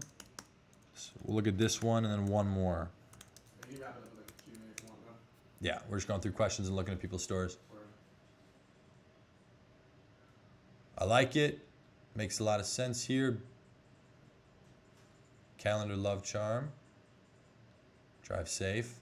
You could actually do a lot of damage with this on Facebook. I like that. Simply because you got to think about, this is how I think whenever I see a product, an ad or anything, boom, drive safe, I need you here with me. You can talk about and go pull a statistic off the internet, something that relates to their relationship, and this is going to hit them hard emotionally, people dying in car accidents. Talk about how many people die in car accidents a year who are in relationships. Get it that specific, and then mention that in the ad copy. Okay, you would be able to sell so many more if you take it from that standpoint. So it's all about how you position it. Again, that goes back to the offer and positioning. Huge. Okay, your desired date, boom, customizing it. I love the customizable stuff, the jewelry, that stuff sells. That's huge. And you could sell them this and then upsell them on this, right? Because people who are here in a relationship. So you're going to be on Facebook targeting people who are in a relationship. Funny story, the first store I ever ran by myself, not that first one that was doing $72,000 a month. First one I ever ran by myself was a relationship store. And it absolutely failed because I didn't know how to do Facebook ads. I was doing Instagram influencers, and there were some really big relationship pages, like 500,000 followers, a million, like even 2 million. And I was paying like, it was super cheap, which should have been a red flag, like $5, $3. One I paid like 75 cents for. And I realized it's because it was all these Indian pages. It was like 75% of my traffic was from India. The rest was from like Afghanistan and like these third world countries that just don't have the money. They're not qualified to buy. So I had like hundreds of add to carts and 0 purchases. So that's one thing. That's why I would focus on Facebook, so you know who to target. That's huge.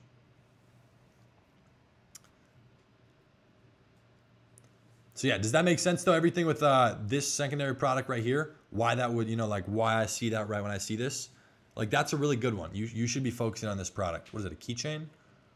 Let's check it out. That's huge. Did you know? Oh, boom. Oh, nice. National Safety Council estimated automotive fatalities topped 40,000 second year consecutive in the USA alone. Boom. Try and relate that somewhere into relationships. Say while getting home to loved ones, or just spin it some way so it relates. But that is awesome that you have that in there. Boom. Just hit them emotionally and hit them hard in the ad. You could even spend some time putting together an ad video that throw it together an iMovie or pay someone on $5 or $10. Something with emotional music that talks about that. Some sort of like, you can just pull these videos online and chop them up. Talks about that, shows some deaths, maybe like a scenic view of a car crash, some fatality, and then shows that product at the end as a solution. You got to get creative with it. I like that though. And we'll look at the last one here. utrendstar.com. See what we got here for Jacob. Let me know every day in the trendiest of ways. First thing I see here is this is a general store. So you're going to need to run custom conversions on Facebook, which you can just search that on YouTube. I'm sure there's plenty of videos. Just all sorts of different products on here. So personally, I like to run niche stores. That's where I find all my success. That's just what I focus on. So what I would do is I would test as many products as you think are good in all sorts of different niches. Never 2 of the same in one niche. Go through, test them in all these different niches. And then from there, you'll determine which one's the best and then niche down based on that. So your goal with this should be to make it a niche store once you know what's working. I would also make less of these on sale just so it seems more special. That sale's got to be unique. We'll just check out your descriptions here. Okay, one thing I would recommend for a lot of you, he does a good job of this right here. I would use it at the top as well. Use italics, use bold, use underline. For example, whenever I put a bullet point list, I always put key elements and then start the bullet points under it. So I'll put key elements in bold and underline. So it's like it stands out a little more, because if you group a lot of text together, it's like, it's kind of mumbo jumbo. It's all put together, so it becomes a little bit more difficult on the eyes to read. And if you separate it with, bullet points, you got a little bit of bold, don't go overboard with that. But highlighting certain things, it can really help them read it easier. Scan it, speed read it, break it down, whatever you want to call it.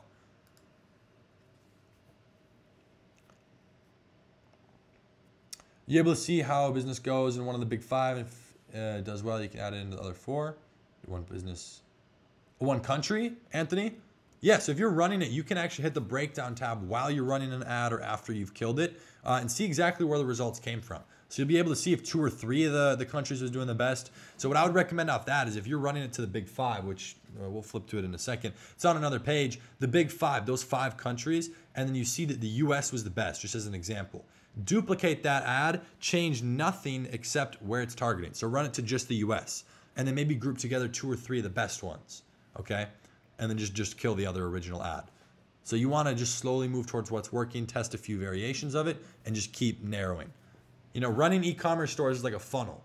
So you start a little bit broad. I target everything a little bit broad, all ages, and I just see what's working. I move towards that. That's it. Move down. Opinion on putting images in the product descriptions and videos instead of text. I would do a video. I don't do pictures. So put a video in the middle. That's a good place to put it. Do you ever end up buying product in bulk and having it shipped to a fulfillment center in the US to speed up shipping times? I have not done that myself. I'm actually in the process of doing it, but it's not going to the US. It's going to Canada, which is going to be interesting. So that's for a brand I'm working on. But I have clients who do that all the time. They have 2-day shipping, which is huge. That helps in the marketing because you can say that.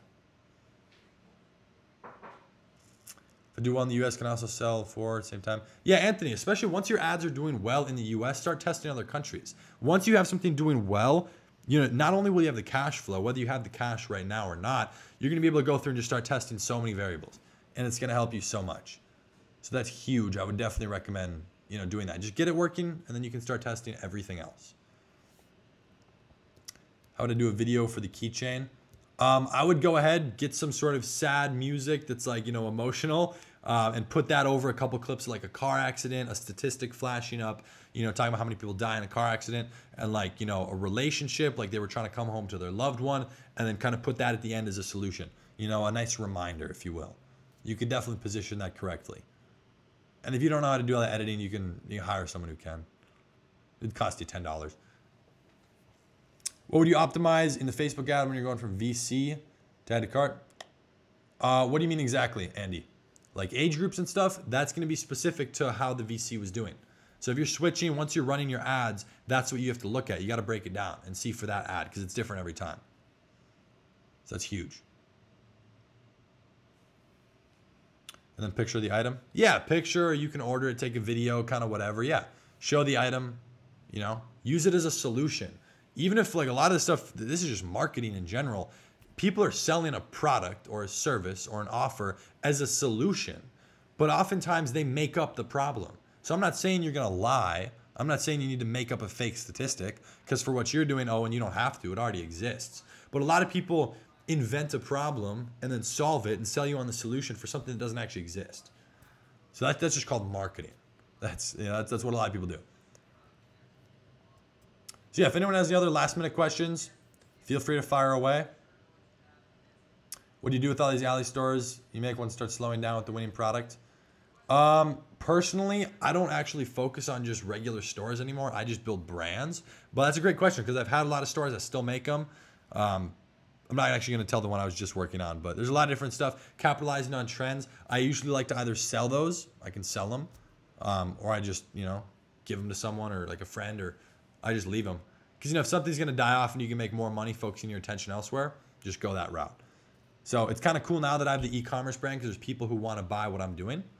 So if I have a store that, you know, I had my main product run, you know, I can sell the data to them as well. They can use that data for other products. Oh, and this is a great question. Hopefully you'll laugh at the answer. What do you say to people that say dropshipping is dead? I say, look at my bank account. Simple as that. Andre Sapita is 12 to 20 day shipping a problem when dropshipping. No, that's good. So actually it can be a lot longer than that. I have certain products where they don't have ePacket. It takes 30, 35 days, but 2 weeks is not bad. That's like within like a standard shipping time.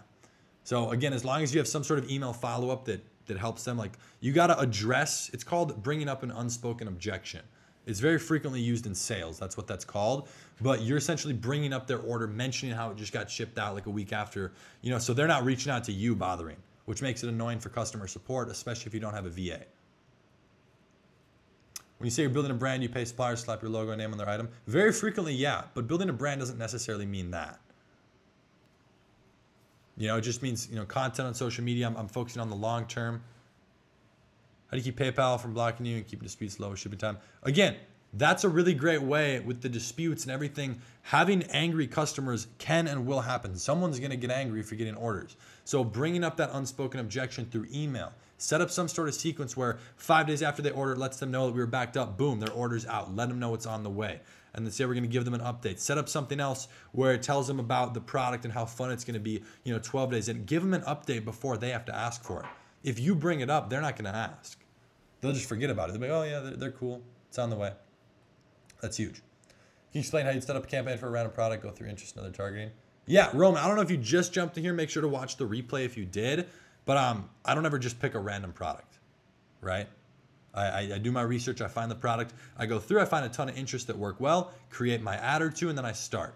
So what do I mean by starting? I actually go through, start running it to primarily just the US. I'm running it for VC, might launch an add to cart or two. Testing broad. I go 18 to 65 plus. And I know that was just like rapid fire information at you. But I go through and I start testing elsewhere. I just want ads running. So I can then break it down a day or two later and see who's engaging with it. It's huge. How bad did taxes hit you tax season? Oh, and running an e-com store, it's just like any other regular business. You got business income tax. You can deduct the expenses. Once you're making money, I would hire a CPA to just get clear understanding for where you're at, your tax bracket, where you live, all of that. Any discount on your program for the Inner Circle members? Maybe. Maybe. Send me a DM on Instagram. Tell me to come to the event. Come to the event. That's going to be down here, right? Down LA. right? In OC? That'll be LA. Perfect. LA. Do you ever get really upset when you first started and your stores failed? What kept you going? Oh, yeah, I was pissed. But I see how much money people are making. So for me, if I'm just constantly losing money or nothing's working, and I see someone else is doing it, which is usually why I'm doing it, I know I'm doing something wrong. So I never give up because it just means I don't know what I'm doing yet. So you have to figure it out. Colin, you going to be at the event? Probably. We'll see what the travel's looking like. Do it in OC so there's no traffic. Oh, LA traffic, always fun. Uber everywhere. Uber everywhere, take the chopper. They need more helipads. Perfect. Well, yeah, you guys, I hope that helped. Again, I got a YouTube channel with like 400 plus videos talking about all this stuff. So if you want, more resources on specific stuff, I wanted to focus on the higher level stuff that'll definitely help you make money. I broke it down, explained it. But yeah, YouTube has a lot of other stuff. What's your program called? The newest one we actually just came out with, eCom Remastered 2.0. That's really, really specifically focused on the marketing because that's what makes you money. It does talk about everything now. So that's huge. So I went to In-N-Out, and it took a while. It took a long time, In-N-Out, especially on Sunday nights. So I want you guys to comment right now and say, give me 2 or 3 things that you learned today from today's call. Maybe it's on your notes, but like the most value you got. I want comment right now. I want to see it. Boom. Thank you guys. Of course, Kyle, you're welcome. Someone says, "Where's Bunt?" He's in his room. Did you mention the shipping times on the website? If it's going to be longer than like 2 weeks, I would say no, but bring up that unspoken objection on the back end through email once they've ordered. You don't want to get them to hesitate or give them another reason to not buy. So once they buy, then bring it up before they do. That's one of the things. People try and like shy away from bringing that up, but it's like, just bring it up and then they won't. So it's as simple as that. Like for example, I have clients where I run their ads and, I'm not the biggest on like going back and forth with them because I just focus on getting results. Some people don't like that. So I try my best to just bring up something, just let them know what's going on so they don't have to ask me. It's the same thing. Finding the ad first in the product, that's huge. Marketing is everything. Testing. Isaiah's got it down right there. How many of you would like to see Hayden at the event on Saturday? Say, I want to see Hayden. Is this coming Saturday? This Saturday. Ooh. Can you make it? We'll see. We'll see. And then we got paintball the next day. Oh shit. With Paintball everybody in here. LA? It's Hollywood Sports Park. Oh, they got It's in Bellflower. It's like 20 minutes from here. I'll whoop everyone's ass. I got shot in the head today, bro, twice. Like, I never get hurt, but it actually kind of hurt today. Yeah, that stuff stings. Want to see you serve me? Ooh. We'll see. I want you, bro. Maybe make a little I want you, appearance. bro. Got a little guest appearance. Drive up to LA. Yeah, I was just in LA the other week. Crazy. And again, this is why everything I'm doing with e-com is ever changing. Some of the people I was there with, they made $100 million profit last year. Like, the e-com stuff is real, yeah. That's it? Yeah. This year's, yeah. I made that yesterday, bro. Right? It's crazy, the level of wealth. I want to see, what's the biggest tip for marketing? Number 1 you would give to anyone. It depends on what you're marketing, but marketing in general, there's a difference. This is what most people don't ever think about. It's not that they don't know it, they never think about it because nobody brings it up. Advertising and marketing are 2 different things. Marketing is telling a story. Advertising is like the nitty-gritty stuff with, advertising. True. Marketing is what you're plugging into this. Marketing is telling a story. Someone says, come through so I can shoot a millionaire. You're going to end up getting shot by some millionaires. Yeah, no, we're very precise. That's why. Right. So yeah, one more time. If you guys are coming to the event, let me know you're coming in the comments. If you're not coming to the event, I want you to comment right now and say why you're not coming. If you have a legitimate excuse, that's cool then. Yeah, I want to hear. There's certain reasons people can't make stuff, but some people be like, "Oh, I gotta watch my dog or pick up dog shit. I can't make it." I'm like, it's a far drive or it's a flight. Yeah. It's always funny to me too. If people are gonna fly out and like do an event, whether it's paid or free or even buying a course, Right. I've never once seen someone overcharge for something. I see people complain about a $500 course or a $5,000 course. And I'm like, can you not decipher, first of all, you're not going to buy a course from someone you can't learn from. It's as simple as that. Right. So you should be able to see that. If not, you're just doing life wrong. But even if you get like 1 or 2 golden nuggets, it's worth it. Oh, for sure. Like I don't even charge $5,000 for what I'm teaching. Not Yeah. even close. And then there's people who jump in and literally make, one that stood out to me is $4,300 in the first 24 hours. Right. Like, there's always an excuse, but you gotta. Yeah, dude, freaking like this event. So the inner circle is only $100 a month, and the event is only $100. You know what I mean? Like pretty much. You telling me you didn't get $100 of value off here? Yeah, like we had my buddy Tommy. He came down. He did an Amazon call, and people literally were doing like a couple thousand in sales like a week after the call, just from like an hour and a half, 2 hour call. Yeah. And I'm sure people will probably do the same shit with Shopify after today's call. I'm telling you. Especially if they're watching Right more of there. your content and stuff like that too. So let's see what some of these reasons. Work. The event, come to Miami. I'm actually buying a place in Miami very soon. Dude, who cares about the hurricane? You can just Take a boat. What are you doing? yeah, or walk More through water. it. That's a plus. That's Same. a plus.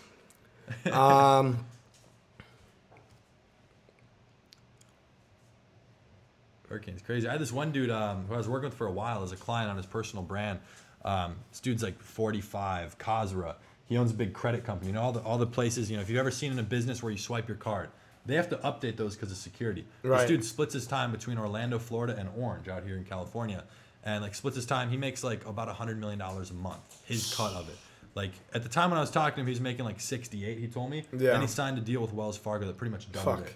And during the hurricane that hit Orlando, he told me, he's like, come down. I'm like, what? He's like, no, I'm staying here because I bought 3 jet skis and I put them off the trailer sitting in my front yard. So when the water comes, it'll lift it up. He'll go shred them down the street. That's shit. A hurricane's no excuse. Take the jet ski to Cali. It'd be a long ass drive. Oh my gosh. Model homes, boom. Hey, what's the name of your agency?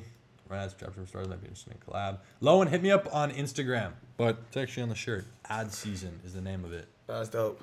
Yeah.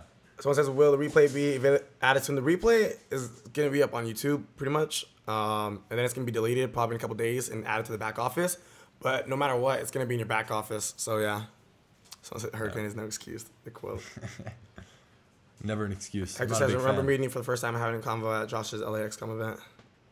I think, was that the one I swing through a while back? Remember that? Yeah, That was- and the hills. Yeah, no, I didn't expect. I was in Hollywood, and you guys were going to like 3 or 4 a.m. And I got done. I was with was this girl nuts. until like 1 a.m. That was nuts. You're like, yo, come through. I'm like, so we were up all night. Yeah. And you got an email, we can contact you. Yeah, Chris, hit me up on Instagram. It's just @Bowles, BOWLES, and I'll give you one. Sarah, you just can go to dropshiptogo.co.co. Boom. All right, so I think that's it. We're gonna wrap it up. Again, if you haven't got your ticket for the LA event, get it right now. Pull the trigger. It's less than a week. Pull it. Hayden's gonna fucking come. If I have to kidnap him and bring him, I'm gonna do it. It's gonna be dope. There's gonna be a lot of dope speakers there, a lot of people to network with. It's gonna be more of a networking event, if anything. And obviously, you guys are gonna walk away with a lot of value. But we're not gonna sit down and talk your guys' ears off for hours and hours and hours. We want you guys to build genuine connections with people and network with people because that's where the real value is gonna come later down the line. So drink your coffee that morning, whatever you gotta do to get fired up, but be ready to network. And the next day, get ready to get shot if it involves. Is it like a little 2-day thing? Yeah. So let's see. Someone says, so we can see the questions being asked during the video. Yeah. Chris, I don't know. I'm not sure if we're going to do that. I'll see if that's possible. But, I mean, you should watch You'll the be video. able. I read them before I answered them, so Okay, cool. you'll be able to hear it. Perfect. Yeah, and also, too, if you guys are planning on an LA event, I know a ton of you guys are, getting Airbnbs, and some of you guys are getting, penthouses and hotels and, doing all that. That's awesome. We're going to send out the location this week via email, so make sure you check your email this week. We'll probably do a live call, giving you guys updates as well. And here's what you guys can do. This is what I did almost 2 years ago. Remember the San Diego event, the first one, the very first initial event? I was not making that much money. I rented the Golden 4 when I was down there. Super lit time, like one of the best weekends of my life. But I rented a house. I spent $1,500 that I barely had. which was kind of crazy. But I let 7 other people stay there, and they just paid me for the room. So I actually covered the cost of the house. I stayed for free, met all these people who are now business partners, great friends of mine, and it was like the sickest vibe. We had a big house, the pool, it was nuts. So doing something like that, I'm sure there's a lot of people in here who are going, instead of spending $200 a night on a hotel, get a house or something where multiple people can be there. And again, like you said, building that actual relationship. Right. You know, I don't go into relationships now just wanting to do business. Like that can be a goal, but if that's the only thing, it will collapse. Like everything I build now, it has to be with the right person. That's it. Someone said full send it. Yeah, full send. Yeah, yo, we're gonna bring out all the whips to the event on Saturday. So be ready to take some pictures of some rainbow Lambos and the gold GTR and whatever else we can, get. I have to see it. Is it gold? Is it rose gold? What is it? Rose gold. You ever seen it? Nah, not in person. Damn, bro. You gotta go peep it at the. Mine's gonna get wrapped soon. Mine's gold, legit gold. All right. 11 guys for the penthouse. It's the Ent House. The end house. Said bring the M4. Bring the M4. We're gonna run it up. Who wants to see Bentayga versus M4? Ooh. No, I want to do it before you get the tune. Let's do it. Mine's not stock. Yours is, but that shit hauls, bro. German cars only. Italian though. Come on. That's so funny. Wish I could drive mine out. It's not an excuse. You can. Get in and go. If any of you guys want to rent some dope ass cars too while you're out here, go to Envis Motorsports, ENVUS Motorsports. Rent a car. If you tell them you came from the inner circle, you get a fat discount. I think you get like $100 off or something. The car's already cheap. It's one of my business partners for a different business owns the company, but that way you guys can pull up to the event and flex out a little bit if you want. Yeah. It's crazy. People always ask me how to rent cars. I'm not 25 or not 21. Yeah. Even when I was under 18, when I was 16 and 17, I was doing that. It's just connections. Yep. That's the thing. It's connections. That's all it is. As long as you got insurance and a driver's license. I didn't even have insurance when I rented the M4 down there. I'll give this because this is not public. It's kind of a closed group. Down there, I took a picture of my dad's insurance, sent it to my buddy, had him Photoshop my name on it. Oh, shit. So thinking back, and I let all my homies drive the car. If I had wrecked that my thing, dude was about to be in jail, bro. Oh my God. I would have ditched it and ran. Freaking insurance fraud. You know what? It was manifesting. I did what I had to. Here I am. I bought the same car, just nicer. Boom. That's what's up. All right, guys. So we're gonna wrap it up. I hope you guys got a lot of value from Hayden. If you want to go ahead and type your IG. Oh yeah. So if anybody wants to follow him, it's pretty simple. It's also in the video bio or whatever below the video. We're working on getting at Hayden, but for now it's just at Bowles. Oh, you're trying to get it? Yeah. That's dope. I can get at Hayden Bowles right now, but I think Bowles. No, is Bowles is sicker. way better. Yeah, the dude's like trying to sell it to me. Yeah, you want short, honestly. He's like, buy me a new MacBook, and I'm like, I'll give you $100. I don't even want. I want to address that. I told the dude I give him 1,000, but he said I want 50,000.